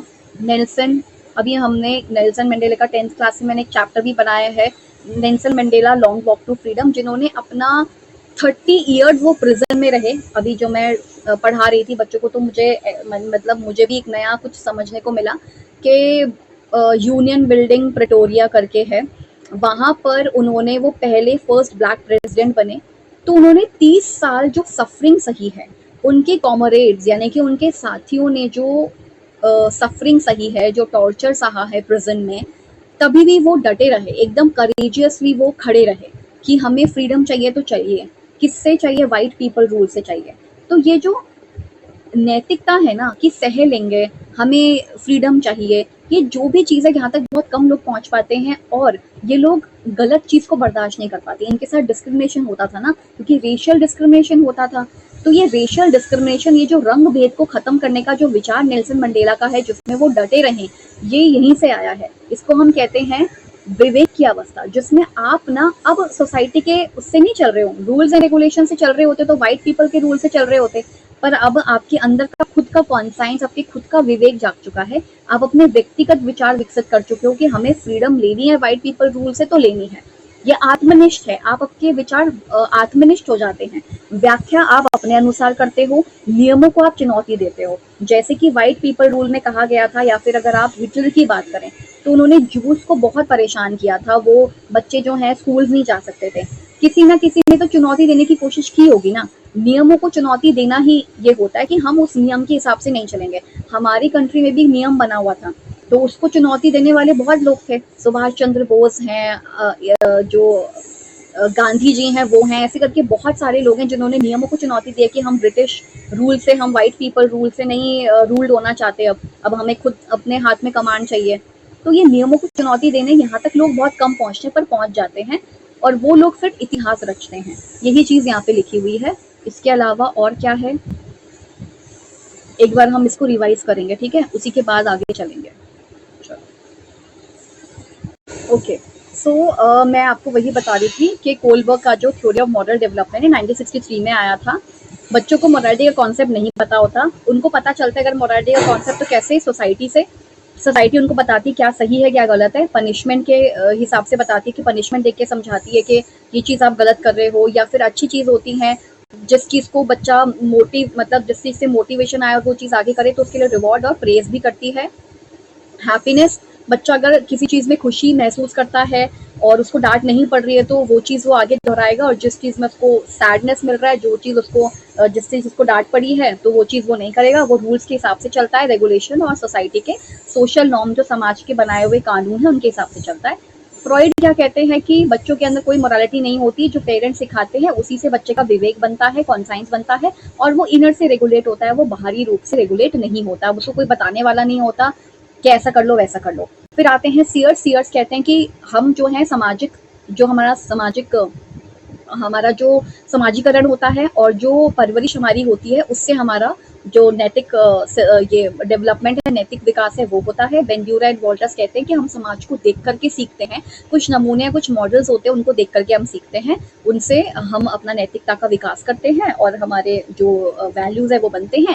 और जो स्किनर है वो कहते हैं कि रीइंफोर्समेंट से होता है सब कुछ। रीइंफोर्समेंट का मतलब क्या होता है? रीइंफोर्समेंट का मतलब होता है कि आपके साथ अगर आपको दंड दिया जा रहा है, आपको रिवॉर्ड दिया जा रहा है, आपको पनिशमेंट दी जा रही है, उसी से आपका नैतिकता का विकास होता है।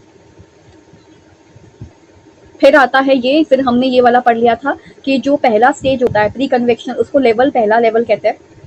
जो पहला स्टेज होता है उसमें ओबीडियंस एंड पनिशमेंट होता है, यानी कि आप ओबे करोगे, किसी चीज़ को मानोगे, इसलिए मानोगे सो दैट आप पनिशमेंट से बच सको। तो आप पनिशमेंट से बचने के लिए नैतिकता विकसित करते हो कि मैं झूठ नहीं बोलूंगा, चोरी नहीं करूंगा, क्योंकि आप ओबे कर रहे हो बात को, सो दैट आप पनिशमेंट से बच सको। सेकंड होता है इंडिविजुअलिज्म एंड एक्सचेंज, आप कोई भी काम तभी करोगे जिसमें आपका फायदा होगा। ये सब कुछ बहुत ही शैलो लोग, मतलब ये बहुत ही शैलो पर्सनालिटी है कि मतलब जो है मुझे पनिशमेंट मिलेगा इसलिए मैं ये काम नहीं करूंगा। अपने खुद से कॉन्साइंस बच्चे का कुछ होता नहीं है ना, तो इसलिए पनिशमेंट मिलेगी इसलिए मैं वो काम नहीं करूंगा, वो चीज़ नहीं करूंगा। बाकी इंडिविजुअलिज्म होता है कि मुझे इसमें मेरा क्या फ़ायदा हो रहा है तभी मैं वो काम करूंगा, अदरवाइज नहीं करूंगा।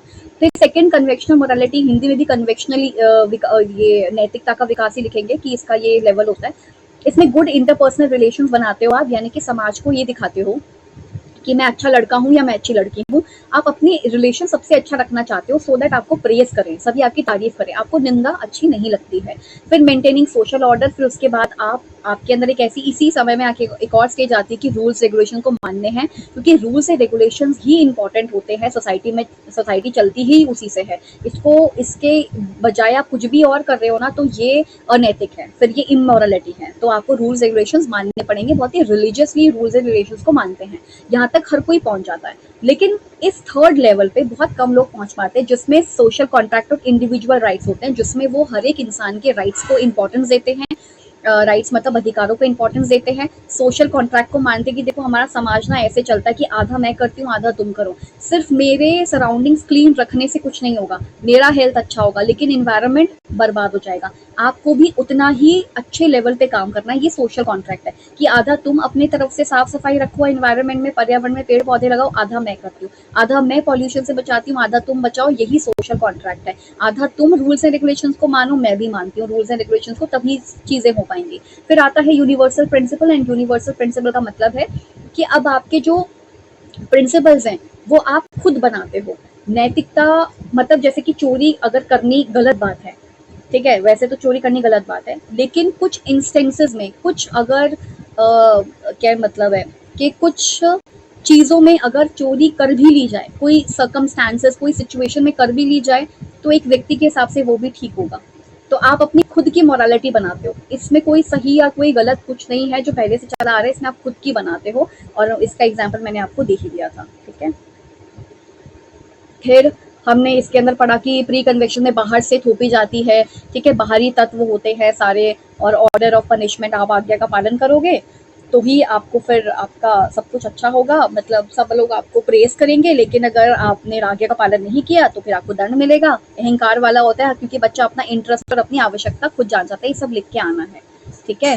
फिर नेक्स्ट आता है ये कन्वेक्शन, जिसमें आप गुड बॉय बनने की, good girl and good boy बनने की कोशिश करते हो, सो दैट आपको प्रशंसा मिले, सब आपको अप्रूवल दे, आपको सबकी स्वीकृति मिले कि देखो कितना अच्छा बच्चा है, समाज के साथ अच्छा तालमेल बैठा के रखा है। और एक सोशल ऑर्डर की आपकी ड्यूटी बनती है नियमों को मानना, आप रिलीजियसली इनको फॉलो करते हो। और अगर आपने कानून को फॉलो नहीं किया या कानून को फॉलो नहीं करते, या कोई आपको दिखता है जो कानून को ना फॉलो करता हो, तो वो बंदा फिर आपके लिए या वो कार्य आपके लिए अनैतिक हो जाएगा, इमोरल हो जाएगा। फिर पोस्ट कन्वेक्शन में क्या बताया था कि इसके अंदर एक सोशल कॉन्ट्रैक्ट को आप लोग फॉलो करते हो, जिसमें समाज के द्वारा बनाया गया जो कॉन्ट्रैक्ट है उसको आप मानते हो, क्योंकि समाज जो है आपके हितों की रक्षा करता है, आपके इंटरेस्ट को की रक्षा करता है आपको। और ये समझौता टूटना नहीं चाहिए, ठीक है, समझौता बना रहना चाहिए। आधे तुम रूल्स को अच्छे से मानो, बाकी मैं मानूंगी, तो तभी गाड़ी सही से चल पाएगी। अगर हम ट्रैफिक रूल्स को अच्छे से नहीं मानेंगे तो आए दिन एक्सीडेंट्स हो जाएंगे, राइट। तो ये सोशल कॉन्ट्रैक्ट है। सो समाज बना रहे इसीलिए आपको रूल्स मानने पड़ेंगे। फिर आता है विवेक की अवस्था, इसमें तो आपका खुद का अपना विवेक होता है, आपका खुद का पॉइंट ऑफ व्यू होता है, आप खुद जज करते हो, खुद आपके मॉरल प्रिंसिपल्स होते हैं, और आप नियमों को, जो बने हुए नियम है उनको चुनौती देते हो।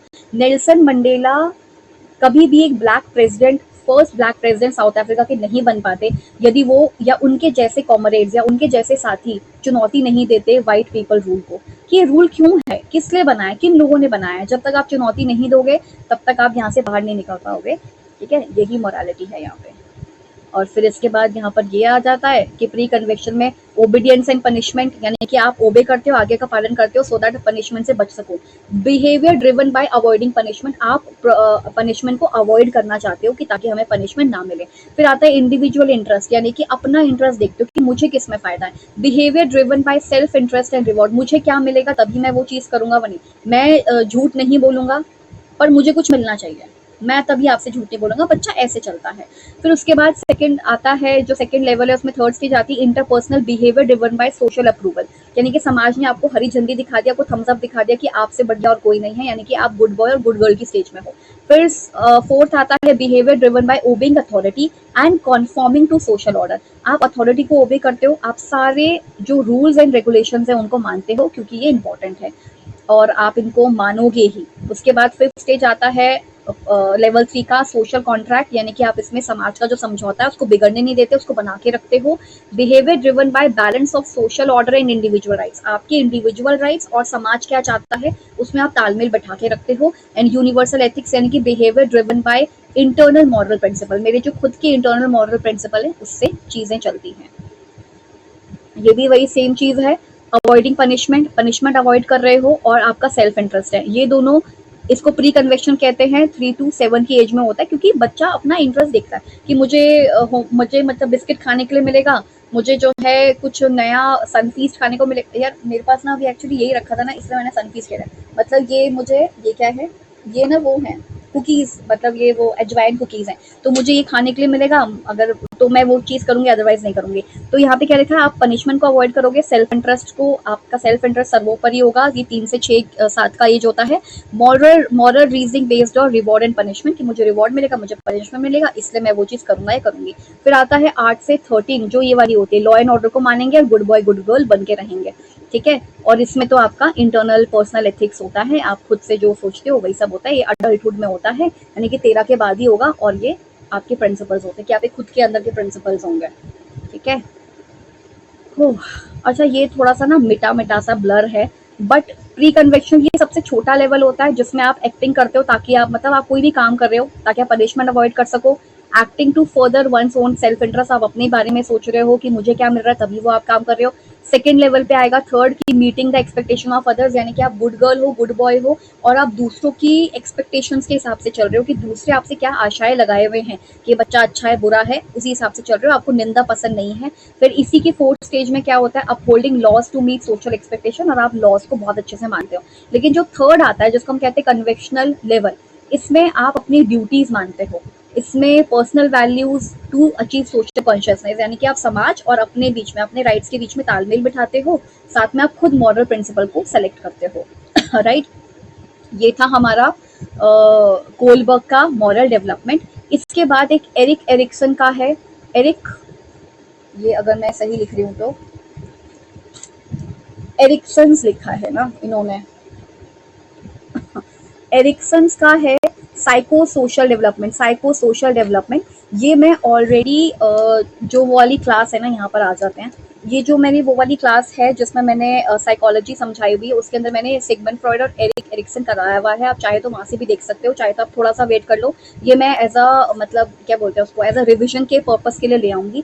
इसके बाद एक और टॉपिक आता है जो है आपकी बुक के अंदर, एक और टॉपिक होगा इसी के बाद, जो है relative role of heredity and environment. Role क्या है हेरिडिटी और एनवायरनमेंट का, वो टॉपिक को अभी के लिए स्किप करके हम सीधा इस टॉपिक पे चल रहे हैं, जो है growth, concept of growth and maturation. वो पूरा टॉपिक करेंगे।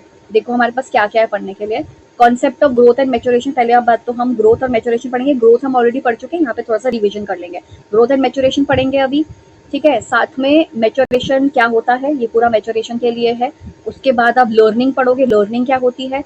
फिर आता है पेरेंटिंग स्टाइल्स, वो मैं पढ़ाऊंगी। पेरेंटिंग स्टाइल्स यानी कि परवरिश जिसको हम कहते हैं, वो क्या होती है। आगे अगर आप लोगों के टॉपिक्स कंप्लीट है तो आप यहीं तक भी देख सकते हो, अगर आपकी टॉपिक कंप्लीट नहीं है और आप रिवीजन करना चाहते हो, और ये टॉपिक्स तो आप लेट के भी देख सकते हो, कोलबर्ग वाला नहीं देखना है लेट के, बट ये वाले टॉपिक्स आप लेट के देख सकते हो क्योंकि आपने सिर्फ सुनना है और कुछ नहीं करना। और आता है, ये तो आप आराम से सोते सोते पढ़ो ये impact of media in growing children and adolescence, की मतलब मीडिया जो है उसका क्या प्रभाव पड़ता है। तो ये पूरा टॉपिक आज हमें करना है, काफी बड़ा है पर हमें करना है क्योंकि इसमें हमें अच्छी चीजें देखने को मिलेंगी, सीखने को मिलेंगी, जो हमें DSSS में भी हेल्प करेगी, DSSS PRT में, DSSS PRT KVS में हेल्प करेगी, सीटेट में हेल्प करेगा, और बाकी जो भी आपके कॉम्पिटेटिव एग्जाम है जो टीचिंग से रिलेटेड है उसमें भी हेल्प करेगा, ठीक है। तो अब हम पढ़ते हैं growth and maturation. All right, आप लोगों को बहुत अच्छे से पता है कि ग्रोथ क्या होती है। अब हमारा नया टॉपिक शुरू हो चुका है, ग्रोथ एंड मैच्योरेशन, जिसमें सबसे पहला लिखा है मीनिंग ऑफ ग्रोथ। मैंने इस वाली स्लाइड में ग्रोथ का मीनिंग नहीं बताया है क्योंकि मुझे ज़रूरत लगी नहीं, क्योंकि मैं ऑलरेडी बता चुकी हूँ। और अगर पढ़ना चाहते हैं तो मेरे पास स्लाइड्स बनी हुई है, ग्रोथ ऐसे पढ़ लेते हैं, जो मैंने आपको पहले भी बताया था कि ग्रोथ का मतलब क्या होता है। हमारी बॉडी का ग्रो होना होता है, इसको नापा तौला और देखा जा सकता है, ठीक है।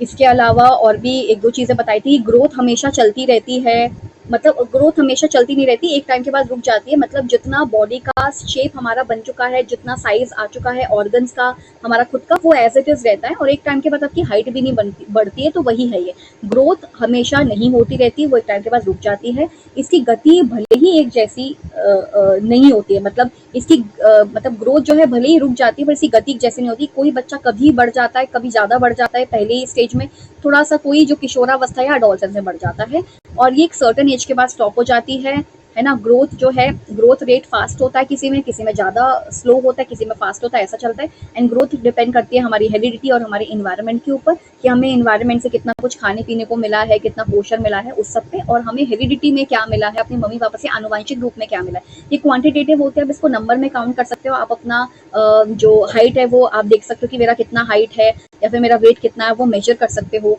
इसका एक जर्नल पैटर्न होता है। जर्नल पैटर्न मतलब अगर कहा जा रहा है कि सबसे पहले जर्नल पैटर्न का मतलब है कि सबसे पहले आप सिंगुलर सेल होंगे, दो सेल से मिलकर बने होंगे, जो egg cell and sperm cell है उनके मिलने से बने होंगे, तो भाई उसका एक जर्नल पैटर्न होता है। वो पैटर्न ऐसे ही चलने वाला है। कहा जा रहा है कि अगर आपके दूध के दांत जो है, मिल्क टीथ पहले टूटेंगे और उसके बाद आपके अडल्ट टीथ आएंगे, तो भाई ये भी जर्नल पैटर्न है, ये भी ऐसे ही चलेगा। फिर डिफरेंस होता है मेल एंड फीमेल में। मैंने आपको बताया था कि फीमेल जो है वो जल्दी ग्रो कर जाती हैं as compare to male. Male थोड़ा लेट ग्रो करते हैं बट फीमेल जल्दी ग्रो हो जाती हैं।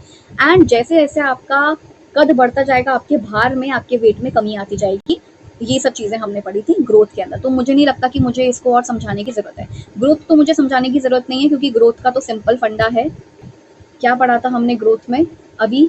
हाँ, तो मीनिंग ऑफ ग्रोथ क्या देखा? मीनिंग ऑफ ग्रोथ यही है कि जो ग्रोथ होती है वो एक टाइम के बाद रुक जाती है, हमेशा चलती नहीं रहती है।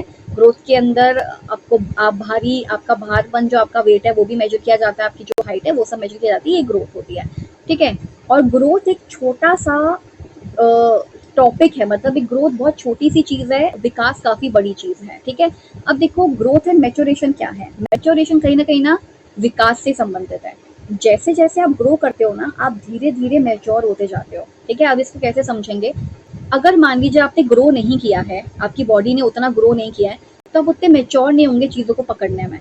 बच्चा जो है चीज़ों को, अब देखो बच्चा ना इस चीज़ को ऐसे नहीं कर पाएगा, बच्चा इस चीज़ को ऐसे नहीं कर पाएगा, काफ़ी छोटा बच्चा इसको ऐसे नहीं कर पाएगा, क्योंकि इसके लिए आपकी उंगलियों को सबसे पहले तो मैच्योर होने की ज़रूरत है। मतलब आपके हाथ वगैरह बन चुके हैं पर आपकी उंगलियां मैच्योर होनी चाहिए, उनको ऐसे पकड़ना आना चाहिए और इसी पर प्रेस करना आना चाहिए। क्या पता बच्चा पूरा अपना हाथ ऐसे प्रेस कर रहा है, ये खुल ही नहीं रहा है तभी भी, तो क्या फ़ायदा है? तो बच्चे का मतलब एक टाइम आता है कि ग्रोथ के साथ साथ ना आपकी बॉडी भी मैच्योर होती है, वो मैच्योरिटी आए तभी आप ऐसा कर पाओगे। या फिर मतलब मैं आपको एक एग्जाम्पल से समझा रही हूँ। तो ग्रोथ और मैच्योरेशन साथ साथ चलता है। धीरे धीरे जैसे जैसे ग्रोथ होती जाती है वैसे वैसे आप धीरे धीरे मैच्योर होते जाते हो, आपकी बॉडी में वो क्षमता आती जाती है, आपके अंदर वो पावर आती जाती है, वो शक्ति आती जाती है, ऐसा होता है। तो सबसे पहली चीज़ तो ऑल राउंड डेवलपमेंट, हमें बच्चों का समग्र विकास करना है, हमें बच्चों का ओवरऑल डेवलपमेंट करना है। ये नहीं कि आपने उसकी हाइट इंक्रीज करवा दी और आपने उसका वेट ठीक ठाक मैनेज करवा दिया, उसको खाना वाना दे रहे हो, लेकिन उसका मानसिक विकास ही नहीं हुआ है, उसका सामाजिक विकास ही नहीं हुआ है, उसे लोगों के बीच बैठना नहीं आता, बातें करना नहीं आता, बड़ा शाय है वो, ठीक है। तो ये चीज, या फिर उसको अपने इमोशंस पे कंट्रोल नहीं है। तो हमें बच्चे का ऑलराउंड डेवलपमेंट चाहिए, हमें सिर्फ ग्रोथ नहीं चाहिए, हमें ऑलराउंड डेवलपमेंट चाहिए, ठीक है। अब यहाँ पर आता है मैच्योरेशन, क्योंकि ग्रोथ की बात हम कर चुके हैं पिछली क्लासेस में भी और अभी भी हमने कर ली है थोड़ी सी बात। अब आप सिर्फ मैच्योरेशन पर आ जाओ। एक गेसल है, गेसल करके, गेसल जो है उन्होंने मैच्योरेशन के बारे में बात की है, थ्योरी फोकस्ड ऑन, यानी कि गेसल का मैच्योरेशन थ्योरी किस पे फोकस करता है? Physical and mental development of children, कि बच्चों का फिजिकल यानी कि जो शारीरिक विकास है वो, और मेंटल डेवलपमेंट पे फोकस करते हैं। वो कहते हैं कि जैसे जैसे आप फिजिकली ग्रो करते जाते हो वैसे वैसे आपका दिमाग का विकास भी होता जाता है और आपके अंदर बहुत सारी क्षमताएं विकसित होती जाती हैं। He suggested that children will go through the same stages of development. वो कहते हैं कि बच्चा ना एक डेवलपमेंट की स्टेजेस से चलेगा। अगर बच्चा पहले प्री नेटल अवस्था में है तो भाई पहले उसमें होगा, फिर उसके बाद वो 0 to 2 years का होगा जिसमें वो इन्फेंसी या शिशु होगा, उसी के बाद वो फिर प्री स्कॉलर बनेगा, जिसको हम कहते हैं कि वो अपने अर्ली चाइल्डहुड में पहुंचेगा, टॉय बॉय से खेलेगा। ऐसा नहीं होगा कि जो वो किशोरावस्था में पहुंचेगा तो वो टॉय से खेलेगा, ठीक है। मतलब बच्चा जो है, उन्होंने सजेस्ट किया कि बच्चा जो है डेवलपमेंट की सेम स्टेजेस से जाता है, through the same stage of development, और वो भी सेम सीक्वेंस में जाता है, लेकिन सीक्वेंस सेम रहेगा कि पहले प्री नाटल आएगा यानी गर्भावस्था, पहले ही गर्भावस्था होगी, उसके बाद बच्चा पैदा होगा जिसको हम शिशु कहेंगे, बेबी कहेंगे, इन्फेंसी कहेंगे, उसके बाद फिर बच्चा थोड़ा सा अर्ली चाइल्डहुड में पहुंचेगा या अपने शुरुआती चाइल्डहुड के दिनों में पहुंचेगा, फिर लेट चाइल्डहुड में पहुंचेगा जिसमें बच्चा स्कूल जाने लग जाएगा 6-7 साल की उम्र में, या फिर कभी अगर आपने प्री स्कूल में भी भेज दिया, मतलब 6 साल होने से पहले भी आप 3 साल में भी भेज सकते हो प्ले वे में। तो ऐसे बच्चा एक सीक्वेंस में चलता है, but each child will go through the stages eight their own rate, लेकिन उसकी गति या जो दर होगी वो अलग होगी। कोई बच्चा भले ही फर्स्ट क्लास में आ चुका है, पर क्या पता वो कोई चीज को 6 महीने में सीखे, वो सीखेगा जरूर लेकिन थोड़ा समय लगेगा। अगर मान लीजिए आपकी जो हाइट है वो 10, मतलब जब आप 10 साल के हुए तब काफी आपकी हाइट अच्छी खासी इंक्रीज हो गई है, उसके बाद भी होगी, लेकिन यहाँ पर कहने का मतलब ये है कि किसी की 10 साल में इतनी बहुत ज्यादा हो जाती है, कोई 10 साल का बच्चा लड़का इतना रह जाता है, कोई इतना हो जाता है, वो भी बढ़ेगा लेकिन अपने दर से बढ़ेगा, अपने रेट से बढ़ेगा, समय के साथ साथ बढ़ेगा। क्या पता उसके उसके बॉडी में वो चीज बाद में आनी हो, तो इसलिए वो कह रहे हैं कि सभी एक स्टेजेस से होके गुजरेंगे। अगर अडोलसेंस आएगा हमारे स्टेज के अंदर तो वो आएगा, लेकिन सब एक साथ आएगा, मतलब एक साथ सभी में नहीं आएगा, उसका गति जो है डिफरेंट होगा, उसका गति जो है अलग होगा, लेकिन सभी एक स्टेजेस से होके गुजरेंगे ही। बूढ़ा होना है तो होना ही है, फिर बेशक कोई जल्दी बूढ़ा हो जाए, कोई बाद में बूढ़ा हो जाए, मैं ये कह रही हूँ। अर्नोल्ड गेसल जो है उन्होंने मैच्योरिटी का टर्म यूज किया है, कॉइन तो किसी और ने किया है मेरे ख्याल से, बट यहाँ पे लिखा है उन्होंने परिपक्वता शब्द का इस्तेमाल किया है, 1919 में किया था परिपक्वता, जिसको मैच्योरिटी कहते हैं, ठीक है। इसके अलावा मैच्योरिटी पर वातावरण का प्रभाव नहीं पड़ता। भाई जब तक आप खुद से मैच्योर नहीं होगे, इनर तरीके से आप मैच्योर नहीं होंगे ना, तो कुछ मतलब बाहर का कुछ नहीं हो सकता। जब तक कि बच्चा जो है अपनी गर्दन को संभालना नहीं सीख रहा है, पेरेंट्स कितना भी कोशिश कर ले वो चल नहीं पाएगा, क्योंकि बच्चा जब गर्दन संभालना नहीं सीख रहा है तो वो अभी रेंगना भी नहीं सीख पाएगा और बैठना भी नहीं सीख पाएगा। तो मैच्योरिटी का ना बाहर से कोई प्रभाव नहीं पड़ता, मैच्योरिटी खुद के अंदर से आती है। नो आउटसाइड इन्फ्लुएंस, इसका इन्फ्लुएंस बाहर से बिल्कुल नहीं होता है। इसकी एक डेफिनेट अवस्था होती है, डेफिनेट स्टेज होती है, जब जो चीज हमारी बॉडी में होनी होती है, हमारी बॉडी में वो मेच्योरिटी आनी होती है, वो तभी आती है। क्यों कहा जाता है कि इन एडोलसेंट में, किशोरावस्था में ही सेकेंडरी सेक्सुअल कैरेक्टर्स बनते हैं, यानी कि जैसे बियर्ड का फॉर्मेशन होने लगता है, या फिर जो मेंस्ट्रुएशन है वो आने लगती है, मेंस्ट्रुअल साइकिल जो है वो शुरू हो जाती है। क्यों कहा जाता है? क्योंकि अनफोल्ड होता है टाइम के साथ साथ, परिवर्तन समय के अनुसार आता है और अपने समय पर आएगा, उससे पहले नहीं आ जाएगा। आपकी जो एडोलसेंस है, आपका जो किशोरावस्था है, वो 2 इयर्स में कभी नहीं आ सकती, क्योंकि आप उतने मेच्योर ही नहीं हो, राइट। तो ये टाइम के साथ आएगी, और मेच्योरिटी का सीखने पर आधारित नहीं है, यानी कि जब तक आपके बॉडी की उस तरीके से मेच्योरिटी नहीं आ जाए, जब तक आपको कोई भी कुछ भी सिखा ले आप नहीं सीख पाओगे। कहने का मतलब है कि अभी बच्चा ना से केवल क्राइंग कर रहा है, केवल क्राइंग कर रहा है, क्योंकि उसमें अभी उतनी मेच्योरिटी नहीं आई है कि वो बाबा या डाडा शब्द जो है कह सके, या फिर कूइंग कर सके, या फिर बैबलिंग, मतलब ये तो बाबा डाडा डाडा डाडा, ये तो बैबलिंग होती है। मतलब वो क्राइंग अभी कर रहा है तो आप उसको चाहे मम्मी पापा कितना बुलवा लो, वो नहीं बोलेगा, मतलब आप फिर अपना समय व्यर्थ कर रहे हो। अगर उसकी मैच्योरिटी आने से पहले आप उसको कोई चीज सिखा रहे हो तो वो फिर समय व्यर्थ करना है। तो मैच्योरिटी जो है वो लर्निंग पे आधारित नहीं होती, कि मतलब हम बच्चे को ना चलना जो है पहले ही सिखा देंगे, ऐसा नहीं होता। वो धीरे धीरे मैच्योरिटी के साथ साथ बच्चा बढ़ता है और साथ साथ चीजें सीखता है, राइट। फिर आ जाओ ग्रोथ एंड मैच्योरेशन में, एक चीज और बोली है गेसल, इमोशंस कम्स विद मैच्योरिटी। गेसल कहते हैं कि जैसे जैसे आप मैच्योर होते जाते हो वैसे वैसे आपकी इमोशंस आते जाते हैं, वैसे वैसे आपके संवेग आते हैं। संवेग का मतलब है इमोशंस, यानी कि अभी आप अब धीरे धीरे आप ग्रो कर रहे हो, धीरे धीरे आपके अंदर मैच्योरिटी, आप परिपक्व हो रहे हो, ठीक है, आपके बॉडी के ऑर्गन्स परिपक्व हो रहे हैं, आप बन रहे हो, आप अच्छे से मतलब आपके अंदर बहुत सारी चीजें आ रही हैं, खाना पीना खा रहे हो, इन सबसे आप परिपक्व हो रहे हो, आप मैच्योर हो रहे हो। संवेग भी परिपक्वता के साथ साथ आते हैं, यानी कि जैसे जैसे आप मैच्योर होते जाते हो वैसे वैसे आपके अंदर इमोशंस आते जाते हैं। इस पर गेसल ने एक एक्सपेरिमेंट किया था 3 तरह के बच्चों पे, 3 बच्चों पे नहीं, 3 तरह के बच्चों पे। तो 3 टाइप्स ऑफ चिल्ड्रन पे उन्होंने एक्सपेरिमेंट किया था। एक थे 10 वीक ओल्ड बच्चे, यानी कि सिर्फ 10 सप्ताह के बच्चे, सप्ताह कह रही हूँ मैं, साल नहीं कह रही हूँ, 10 सप्ताह के बच्चे। और एक ग्रुप था 20 सप्ताह के बच्चों का, जो 20 सप्ताह के थे, 20 वीक के थे, 20 वीक्स के थे। एक थे 30 वीक्स ओल्ड, यानी कि 30 सप्ताह के। मैं फिर से कह रही हूँ, मैं ये साल नहीं कह रही हूँ कि 30 ईयर ओल्ड, तो फिर वो चाइल्ड नहीं हुआ ना, वो तो फिर अडल्ट हो गया। ये 30 वीक्स कह रही हूँ मैं। तो बच्चा जब पैदा होकर आ चुका है, तो जब एक 10 सप्ताह का बच्चा हुआ, जो 20 सप्ताह का बच्चा हुआ और जो 30 सप्ताह या वीक्स का बच्चा हुआ, उनको एक-एक कमरे में रखा गया और काफ़ी हवादार कमरा था। 10 सप्ताह के बच्चों में उतनी मैच्योरिटी नहीं है कि मेरे आस-पास क्या है, क्या नहीं है, उनको नहीं पता। 10 सप्ताह के बच्चे को कोई फ़ियर महसूस नहीं हुई। यहाँ पे लिखा है नो फ़ियर। एक हवादार कमरे में रखा गया, बच्चे को कोई फ़ियर महसूस नहीं हुआ, कोई उसको घबराहट या कोई उसको डर महसूस नहीं हुआ। लेकिन 20 सप्ताह के बच्चों को बेचैनी और घबराहट महसूस हुई। तो देखो 10 वीक्स के बच्चे को कोई फ़ियर नहीं, क्योंकि वो इतने मैच्योर नहीं हुए हैं कि वो समझ सके कि हमारे एनवायरनमेंट में क्या चल रहा है, क्या नहीं चल रहा है। लेकिन 20 वीक्स ओल्ड बच्चा जो है, उसको बेचैनी और घबराहट हुई कि यार हवादार कमरा तो है, लेकिन बंद-बंद सा लग रहा है। 30 वीक ओल्ड ने तो व्याकुलता के कारण चिल्लाना और रोना शुरू कर दिया, यानी कि बहुत ज़्यादा क्राइंग करना शुरू कर दिया, क्योंकि उनको समझ आ गया, वो इतने मैच्योर हो चुके थे कि भई हम अकेले हैं, हमारे आस-पास कोई दिख नहीं रहा है, इतना उनको आ गया था। तो मतलब जैसे-जैसे हम ग्रो करते हैं, मैच्योर होते जाते हैं, वैसे-वैसे हमारी इमोशंस भी आते जाते हैं। गेसल का एक्सपेरिमेंट का कहना ये था। फिर आ जाओ लर्निंग पर। लर्निंग का मतलब होता है सीखना। सीखना हमेशा कहा जाता है कि सीखने से ना आप अपने बिहेवियर में चेंज करते हो, so it is a relatively permanent change in behaviour. आप अपने बिहेवियर में कुछ चेंजेस करते हो, उसको लर्निंग कहते हैं। लर्निंग से जब आपकी लर्निंग होती है, जब आप कुछ चीज़ सीख जाते हो, तो आप प्रॉब्लम को सॉल्व करना भी सीख जाते हो। और कभी कभी लर्निंग से हमारी कंडीशनिंग भी होती है, जैसे कि मान लो मम्मी ने कहा है कि सुबह और शाम खाना खाने के बाद जो है, और खाना खाने से पहले सुबह, मतलब सुबह उठने के साथ ही, और खाना खाने के बाद रात को आपको ब्रश करना है। तो ये लर्निंग है कि आप सीख रहे हो, और साथ में भी कंडीशनिंग हो जाएगी, और आप आगे भी अपने लाइफ के स्टेजेस में ऐसा करोगे जब आप बड़े हो जाओगे तो भी। ठीक है। फिर लर्निंग जो है कंटिन्यू चलती है, जैसे डेवलपमेंट कंटिन्यू चलता है, लर्निंग भी जीवन पर्यंत चलती है, लर्निंग भी हमेशा होती ही रहती है। ठीक है। लर्निंग कभी रुकती नहीं है, आप अपने कब्र में भी जाओगे तो कुछ ना कुछ सीख के जाओगे, लास्ट के अंतिम दिन में भी। ठीक है।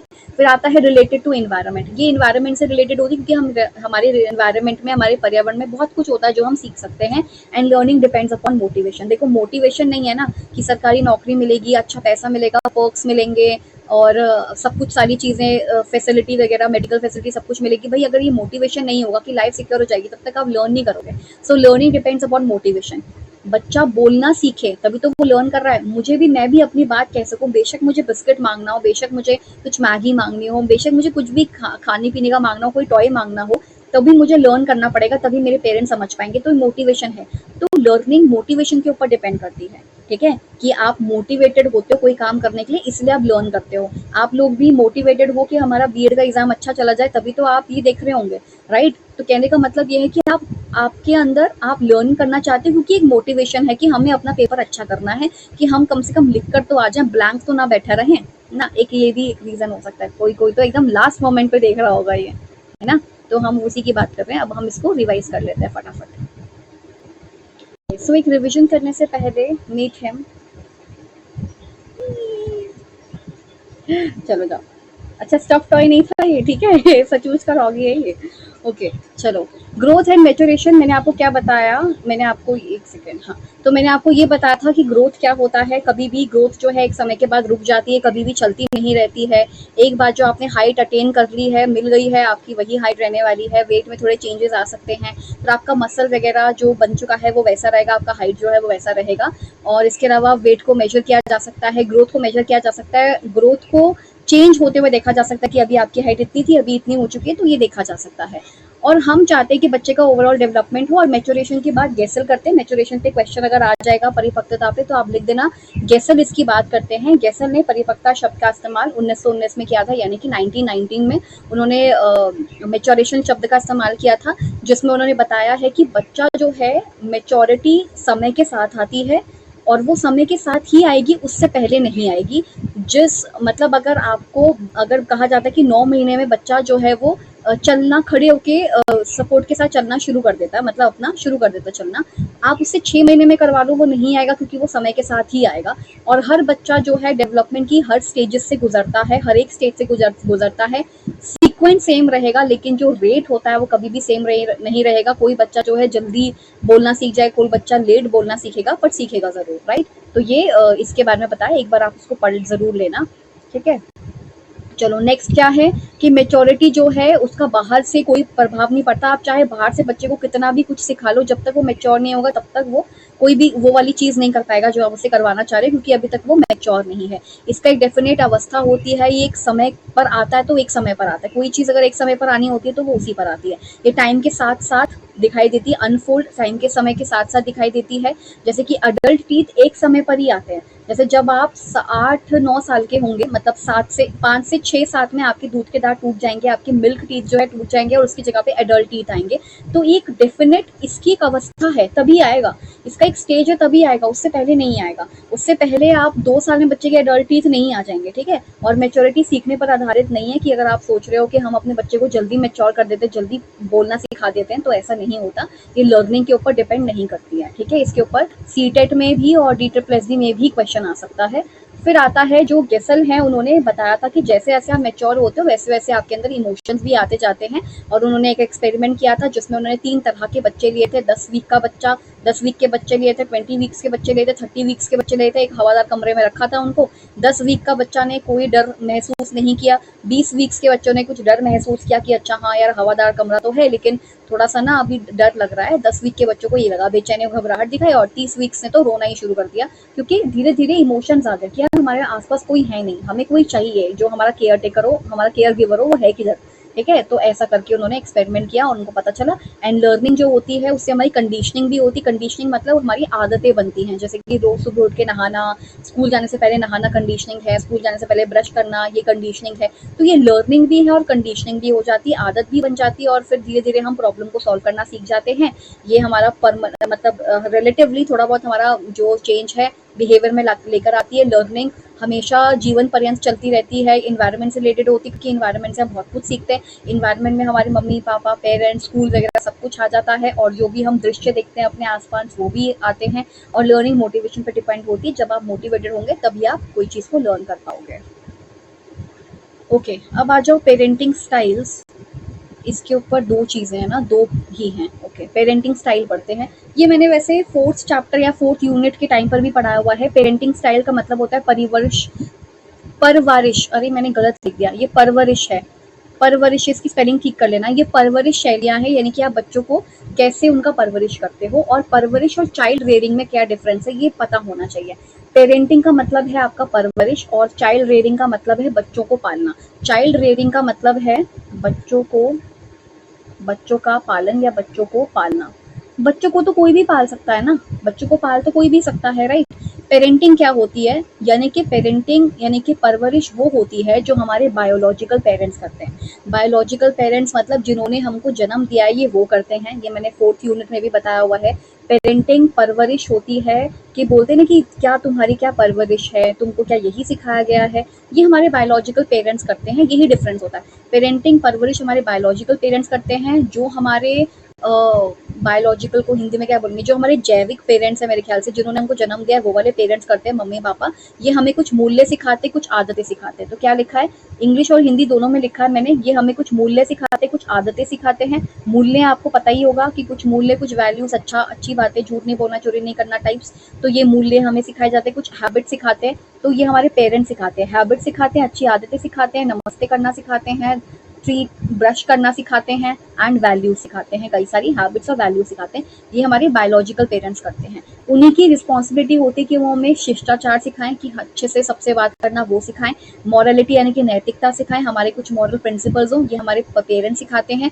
वो हमें इकोनॉमिक हेल्प देते हैं, यानी कि हमारा एजुकेशन में हमारी हेल्प करते हैं, इकोनॉमिक हेल्प देते हैं, जो जेब खर्च जिसको हम कहते हैं, पॉकेट मनी कहते हैं, या फिर इकोनॉमिकली वैसे भी हेल्प करते हैं, वो करते हैं। मेडिकल हेल्प होता है वो देते हैं, और शेल्टर रहने की स्थान देते हैं। ये हमारे बायोलॉजिकल या पेरेंट्स करते हैं। और इनको पेरेंटिंग के अंदर परवरिश में सरकार भी और समाज भी मदद करता है, गवर्नमेंट और सोसाइटी भी मदद करती है। फिर पेरेंटिंग के अंदर ही लिखा है, यानी कि परवरिश में ही लिखा है, जो हमारे बायोलॉजिकल, जिन्होंने हमको जन्म दिया है, जो जन्मदाता है। मैं बार बार इसलिए कह रही हूँ क्योंकि चाइल्ड रियरिंग यानी कि बच्चे को पालने में और परवरिश में डिफरेंस है। परवरिश हमारे बायोलॉजिकल पेरेंट्स ही करेंगे और कोई नहीं करेगा। तो पेरेंट्स से ही हमें जो मूल्य आदतें मिलेंगी वो पेरेंटिंग है, वो परवरिश है। और वो हमें नैतिकता सिखाएंगे, इकोनॉमिक हेल्प देंगे, हमारी एजुकेशन में हमारा साथ देंगे, हमें एजुकेट करेंगे, हमें मेडिकल हेल्प देंगे, हमें शेल्टर देंगे, रहने की जगह देंगे, खाना पीना सब कुछ देंगे। समाज और सरकार भी हमारी मदद करेगा। और जन्म से वयस्क तक जन्म से यानी कि छोटे शिशुओं से लेकर के एडल्ट तक पैरों पर खड़ा कराना सिखाते हैं कौन? पेरेंट्स, ठीक है, यही हमारी पेरेंटिंग है। लेकिन लेकिन यदि माता पिता इच्छुक नहीं हो, यानी कि माता पिता सेपरेटेड हो मान लीजिए, या इच्छुक नहीं हो कि हमें बच्चों को पालना टाइप्स है, या फिर सेपरेटेड हो, डाइवोर्स्ड हो, या फिर एक पेरेंट ना भी हो, तो इच्छुक नहीं हो या योग्य ना हो या उनमें एबिलिटी ही नहीं हो, तो यही कार्य रिलेटिव्स करते हैं, जैसे दादा दादी नाना नानी आदि करते हैं, या फिर कभी कभी ऑर्फनेज यानी कि अनाथालय में भी छोड़ आते हैं, बच्चों को छोड़ के आ जाते हैं। तो तब इसको चाइल्ड रेयरिंग कहेंगे, तब ये चाइल्ड रेयरिंग होगी, तब ये चाइल्ड रेयरिंग होगी, क्योंकि हम बच्चे को पाल रहे हैं। तो बच्चे का पालन पोषण कौन करेगा? दादा नाना नानी वाली कोई भी कर सकता है, चाचा चाची मामा मामी कोई भी कर सकता है। बच्चों को पालना कोई भी पाल सकता है, अनाथालय भी पाल सकता है, दादा दादी वगैरह सब कोई भी पाल सकता है। पर अगर वैल्यूज या मूल्य सिखाने की बात हो तो परवरिश में होगा, जो पेरेंट्स हमें देते हैं, जो हमारे बायोलॉजिकल पेरेंट्स होते हैं। फिर यहाँ पे लिखा है मदर फादर हमें सिक्योरिटी प्रोवाइड करते हैं, हमारी फिजिकल नीड्स का ध्यान रखते हैं। इवन जो हमें पाल रहा है वो भी ऐसे ही करता है, सिक्योरिटी, हम सिक्योर रहें, शारीरिक आवश्यकता हमारी देखता है, हमें हमारे अंदर स्किल का डेवलप करता है एक एज आने तक, टिल लीगल एज, जब तक कि हम एक लीगल एज अटेन ना कर लें तब तक वो हमारा साथ देते हैं। Performing the role of a parents by care giving nurturance, यानी कि जो पेरेंट्स होते हैं अगर वो एक रोल कर रहे हैं, कौन सा? नर्चरेंस दे रहे हैं हमको, प्रोटेक्शन कर रहे हैं, और वो भी natural parents, by a natural parents, जो हमारे बायोलॉजिकल या हमारे सचमुच के पेरेंट्स हैं उनको हम पेरेंटिंग कहते हैं, ठीक है। लेकिन अगर हमारे पेरेंट्स इच्छुक नहीं है या किसी कारणवश उन्होंने हमको छोड़ दिया है अनाथालय वगैरह में, तब जो हमारी टेक केयर की जाती है वो बस चाइल्ड को पालना है। और चाइल्ड रेयरिंग में ट्रेनिंग होती है, इंटरेक्शन होता है, यानी कि सिर्फ आपको ट्रेनिंग दी जाती है कि आपको ये चीज़ें ऐसे ऐसे करनी है, उसके अंदर कोई आपको शायद चाइल्ड रेयरिंग में पालन पोषण में कोई वैल्यूज़ वगैरह एज सच नहीं सिखाई जाती, क्योंकि वो हमारे पेरेंट्स ही ज़्यादातर सिखाते हैं। तो बच्चा ऐसा बड़ा होता है, या जो हमारे मामा मम्मी का जो भी थॉट रहेगा, जो दादा दादी का थॉट रहेगा, बच्चा वो सीखेगा, इंटरेक्ट करना सीख पाएगा, उनका ट्रेनिंग होगा, ठीक है। तो कहने का मतलब है दोनों में बस छोटा सा ये डिफरेंस है, दोनों में डिफरेंस यही है कि पेरेंटिंग में पेरेंट्स जो हमारे खुद के होते हैं वो हमारे पर ध्यान तो ज़्यादा रखेंगे ना, वो तो हमें मूल्य आदतें हैबिट्स वगैरह ये सिखाएंगे, वो हम उनकी ही रिस्पॉन्सिबिलिटी है कि हमें शिष्टाचार सिखाएं, अच्छे से सबसे बात करना सिखाएं, नैतिकता सिखाएं, हम इकोनॉमिक हेल्प वगैरह दें। सरकार भी उनकी मदद करती है इस चीज़ में, जैसे कि गवर्नमेंट की पॉलिसी है कि 2 बच्चों पर तो वो पेरेंट्स को मतलब जो है उनका फीस जो है वो रिम्बर्स करवा देती है, और फिर ऐसे घुमाने लेके जाते हैं तो उनका भी माफ़ हो जाता है कि उनका जो भी टिकट वगैरह का कुछ ऐसा होता है। तो मेरे कहने का मतलब ये है कि जन्म से लेकर के बड़े होने तक हमारे साथ रहते हैं वो, लेकिन पेरेंट्स यदि योग्य नहीं है, एबल नहीं है या इच्छुक नहीं है, तो यही काम कोई और करता है, उसको बस बच्चों को पालना कहा जाता है, उसको पेरेंटिंग नहीं, उसको पालना कहते हैं, कि चाइल्ड रियरिंग कर रहे हैं, यानी कि पालन पोषण दे रहे हैं, बस पोषण दे रहे हैं और पाल रहे हैं, सो दैट वो एक बड़ा व्यक्ति जो है बन जाए और अपना लाइफ में कुछ भी करे, कुछ अच्छा करे, मतलब यही तो सबका वो रहता है। तो अनाथालय वगैरह भी भेज सकते हैं कुछ ऐसे बच्चों को जो जिनके पेरेंट्स इच्छुक नहीं हैं उनका टेक केयर करने के लिए, अदरवाइज रिलेटिव दादा दादी वगैरह उनको कर देते हैं, मतलब उनका पालन पोषण करते हैं। और बाकी ये सारी चीज़ें रखी हैं। अगर यहाँ किसी पॉइंट में कुछ भी नहीं समझ आता है तो यूनिट 4 का लास्ट से भी देखा जा सकता है, उसके अंदर भी ये पेरेंटिंग साइड है। यूनिट 4 जो लास्ट है उसके कौन से पार्ट में होगा ये तो मुझे नहीं पता, लेकिन उसमें होगा यूनिट 4 के अंदर, ये ऑलरेडी करवाया हुआ है मैंने। अब आ जाओ impact of media in growing children, इस पर मुझे असाइनमेंट मिला था एमडीओ में, इस पर मेरा असाइनमेंट भी था, तो मैंने तभी पढ़ लिया था ये। और ये टॉपिक वैसे भी इजी है, अगर आप ये ना भी पढ़ के जाओ और कभी पेपर में आ जाए ना तो भी आप लिख कर ही आओगे, क्योंकि ये एक ऐसा टॉपिक है जो हर कोई लिख देगा। इम्पैक्ट क्या, मीडिया का इम्पैक्ट नहीं पता होगा हमको, मीडिया क्या होता है, जो हमारा मीडिया है जैसे कि गाने हैं, बॉलीवुड है, रेडियो वगैरह, ये सब ऐसा क्या इम्पैक्ट पड़ता है, जो इंटरनेट वगैरह ऐसा क्या इम्पैक्ट पड़ता है ग्रोइंग चिल्ड्रन पे, जो बच्चे बड़े हो रहे हैं और जो एडोलसेंट है, जो किशोर हैं, उनका क्या इम्पैक्ट पड़ता है। अब तो आप और भी चीज़ें लिख सकते हो, इंस्टाग्राम के बारे में लिख सकते हो, ट्विटर के बारे में लिख सकते हो कि उसका क्या बच्चों पे इम्पैक्ट पड़ता है, यूट्यूब का बच्चों पे क्या इम्पैक्ट पड़ता है, ये सब कुछ लिख सकते हैं, ठीक है। तो अब हम पढ़ेंगे impact of media in growing childrens. Okay, so impact of media in growing children, इसमें क्या है कि जो मीडिया होता है उसका मतलब मीडिया को ना वैसे माध्यम कहते हैं, क्या कहते हैं, माध्यम, यानी कि जिसके माध्यम से हम अपना कम्युनिकेशन जो है कर पा रहे हैं, दैट इज मीडिया। कि मीडियम क्या है, मतलब इसको हम आगे समझेंगे मीडियम के बारे में। तो इसका मतलब होता है माध्यम, ठीक है। कि ग्रोइंग चिल्ड्रंस में जो बढ़ते बच्चे हैं और जो एडोलसेंट है, जिनको हम किशोर कह रहे हैं, उनके ऊपर इस मीडिया का क्या प्रभाव पड़ता है। और मीडिया का क्या मतलब, आप ये समझ जाओ कि मीडिया का मतलब ये होता है कि जो यूट्यूब है या जो आसपास ये रेडियो टेलीविजन वगैरह है, इस पर बच्चों पर इसका मतलब क्या प्रभाव पड़ता है बच्चों के ऊपर। मैंने कुछ उल्टा सीधा कह दिया, ठीक है। चलो, व्हाट इज मीडिया, सबसे पहले आप यही इसी चीज का आंसर दोगे कि मीनिंग बताओगे मीडिया क्या है, मीनिंग ऑफ मीडिया बताओगे कि मीनिंग क्या है मीडिया का, और मीडिया क्या होता है। तो इसको हम कहते हैं माध्यम। माध्यम का मतलब होता है कि वो कौन सा माध्यम है, कौन सा मीडियम अपनाओगे सो दैट आप अपनी इंफॉर्मेशन को भेज सको। जैसे कि मुझे आपसे कम्युनिकेट करने के लिए ये इंटरनेट का माध्यम या ये यूट्यूब का सहारा लेना पड़ रहा है, या फिर यही माध्यम है हमारे पास, या फिर इसके बजाय हमारे पास एक और माध्यम हो सकता है जिसको हम स्काइप वगैरह कहते हैं, वो भी हो सकता है। टीम्स करके कुछ है, या फिर मीटिंग के लिए कुछ चीज़ें होती हैं, वो सब हो सकता है। सो ये माध्यम होता है, ठीक है। इसी से हम जनसंचार कर पाते हैं। Now what is the meaning of जनसंचार, इसका मतलब है मास कम्युनिकेशन। आपने अपने लाइफ में कभी ना कभी 10th 9th में या फिर 11th वगैरह में आपने मास कम्युनिकेशन जरूर पढ़ा होगा। मास कॉम का मतलब ये होता है कि आप कैसे इतने लार्जर स्केल पर लोगों को कैसे अपने सूचना जो है पहुंचाओगे, कैसे विचार या सूचना पहुंचाओगे, ठीक है। तो जनसंचार का साधन भी है। और आपको पता है मास कम्युनिकेशन में सबसे इंपॉर्टेंट क्या है, यहाँ पे लिखा है जनता को सूचना पहुंचाना होता है मास कम्युनिकेशन में, जिसको हम कहते हैं जनसंचार। तो जनसंचार क्या है, ट्रांजिशन हो रहा है आज, वो तो हम बाद में समझेंगे ट्रांजिशन हो रहा है। लेकिन मास कम्युनिकेशन अगर हमें बहुत सारे लोगों को एक साथ इन्फॉर्मेशन पहुंचानी है तो कैसे पहुंचाओगे, प्रिंट मीडिया के थ्रू। प्रिंट मीडिया में क्या क्या होता है, एक न्यूज़पेपर होता है, ठीक है। प्रिंट मीडिया में न्यूज़पेपर होता है। तो प्रिंट मीडिया में मैं ऐसे पीएम लिख रही हूँ। प्रिंट मीडिया में क्या होता है, एक होता है न्यूज़पेपर, एक न्यूज़पेपर होता है जिसको हम समाचार पत्र कहते हैं, और एक होता है जिसको हम कहते हैं मैगजीन। मैगजीन जिसको हम कहते हैं पत्रिका। पत्रिका होती है जो डेली वीकली मैगजीन्स होती है ना, वो सब भी हो सकती है, डेली मैगजीन या वीकली मैगजीन्स हो सकती हैं। तो अब ऐसे करके एक मास पर, मतलब एक पूरे लोगों पर मतलब पूरे लोगों को समाचार पहुंचा सकते हो। लेकिन ये प्रिंट मीडिया है, ये सिर्फ प्रिंट मीडिया की बात कर रही हूँ जो मुद्रण से चलती है, जो छापा वगैरह इन सब से चलती है कि आपने पहले छाप दिया उसके बाद सब तक पहुंच गया। पर आज अगर आपको किसी को कोई इन्फॉर्मेशन देनी हो लार्जर स्केल पे, हमें लोगों को, जनता को सूचित करना हो, तो आपके पास रेडियो भी है और टीवी भी है जो कि इलेक्ट्रॉनिक मीडिया है। तो आपके पास प्रिंट मीडिया और इलेक्ट्रॉनिक मीडिया दोनों है।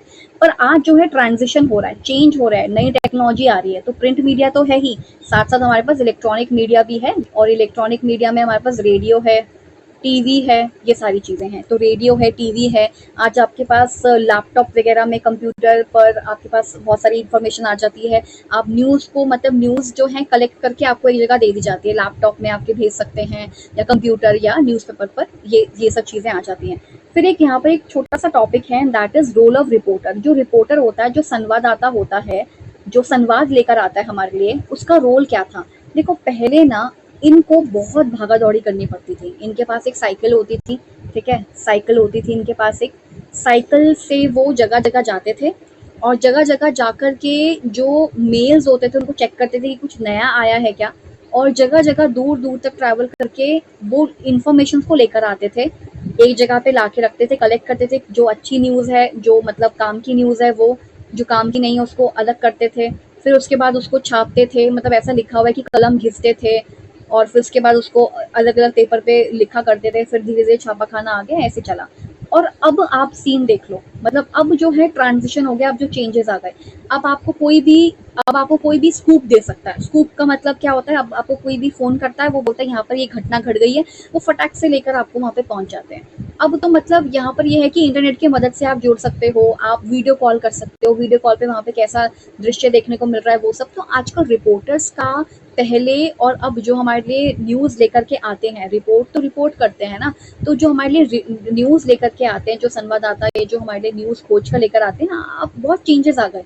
अब उनके लैपटॉप पर, फोन पर फटाक से इन्फॉर्मेशन आ जाती है और हमें फटाफट से मिल जाती है, ठीक है। भूकंप आ जाता है तो हमें एकदम से पता चल जाता है। अब तो ट्विटर है, ट्विटर पे कोई ना कोई ट्वीट कर ही देता है कि इतना बड़ा भूकंप आया था। मैं हमेशा देखती हूँ कि ट्विटर पे, मतलब जैसे कि मान लो अगर मैंने महसूस किया है ना अभी अभी भूकंप, तो मुझे, अगर मैं से इंटरनेट खोलती हूँ तो मुझे दिखाई देता है कि अभी 1 मिनट पहले किसी ने यहाँ पे कुछ ट्विटर पे लिखा है।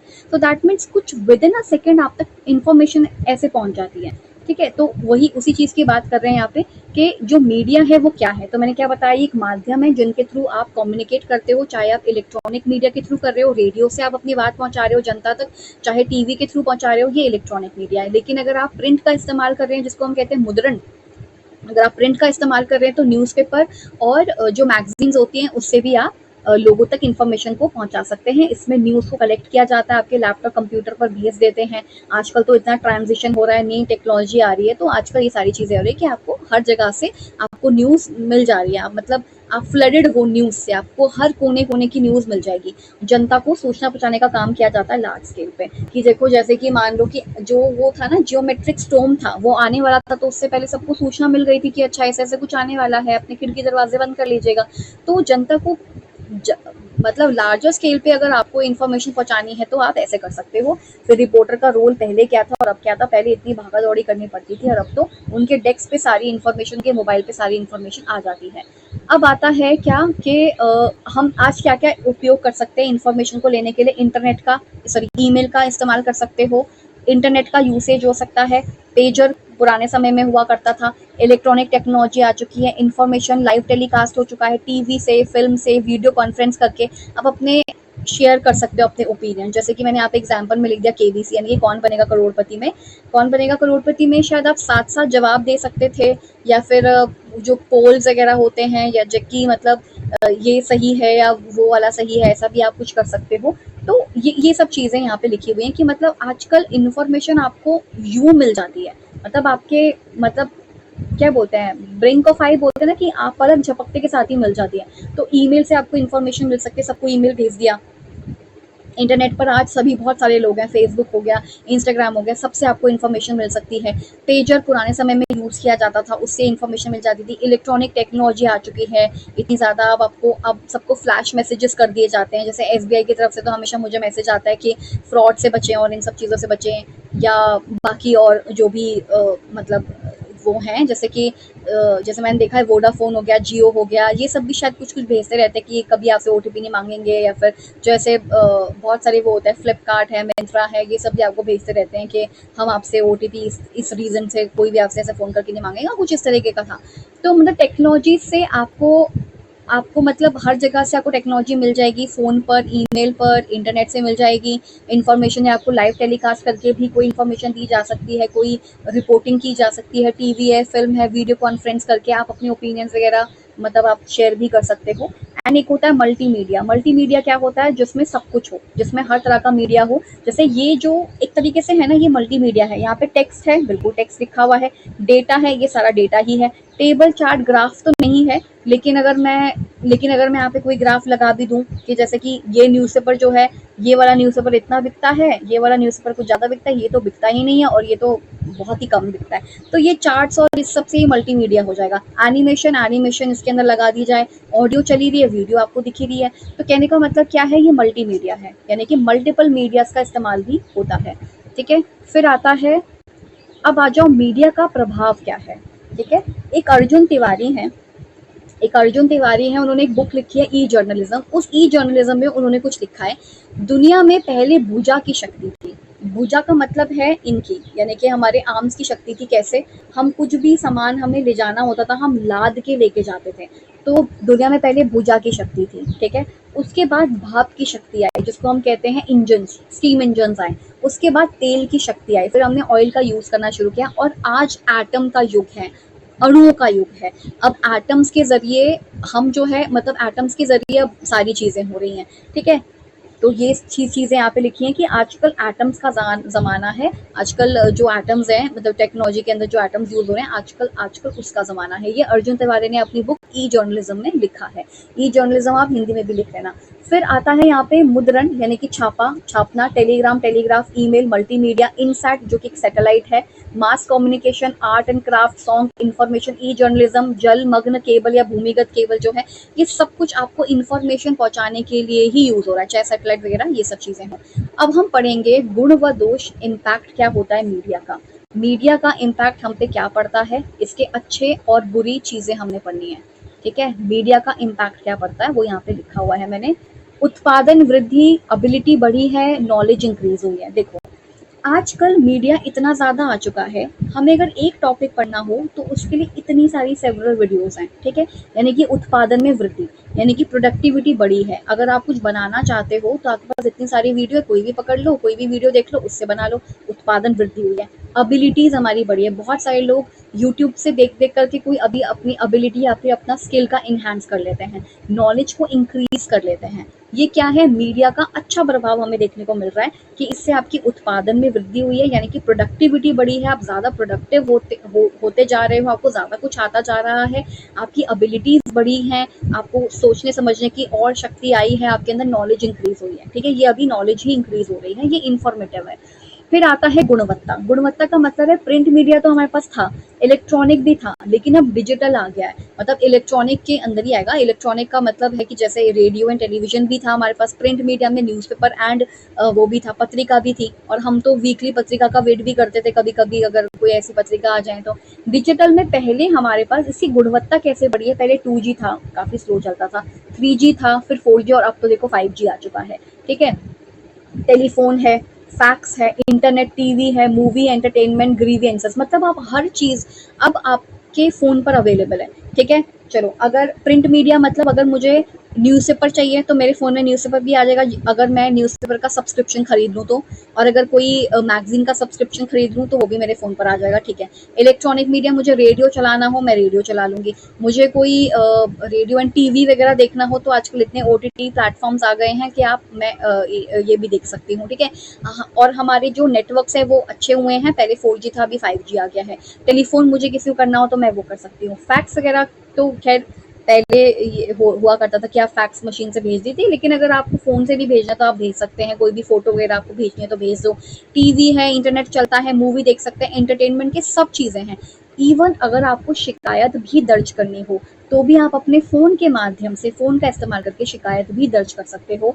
साथ ही साथ पहले क्या होता था, पहले आपको ना कोई काम करवाने के लिए लंबी-लंबी लाइन्स में लगना पड़ता था, कि पहले इस विंडो पे जा रहे हैं, कभी इस विंडो पे जा रहे हैं, इस विंडो से काम नहीं बन रहा है तो अगले दिन आ रहे हैं, उसके अगले दिन आ रहे हैं, बहुत चप्पल घिसनी पड़ती थी।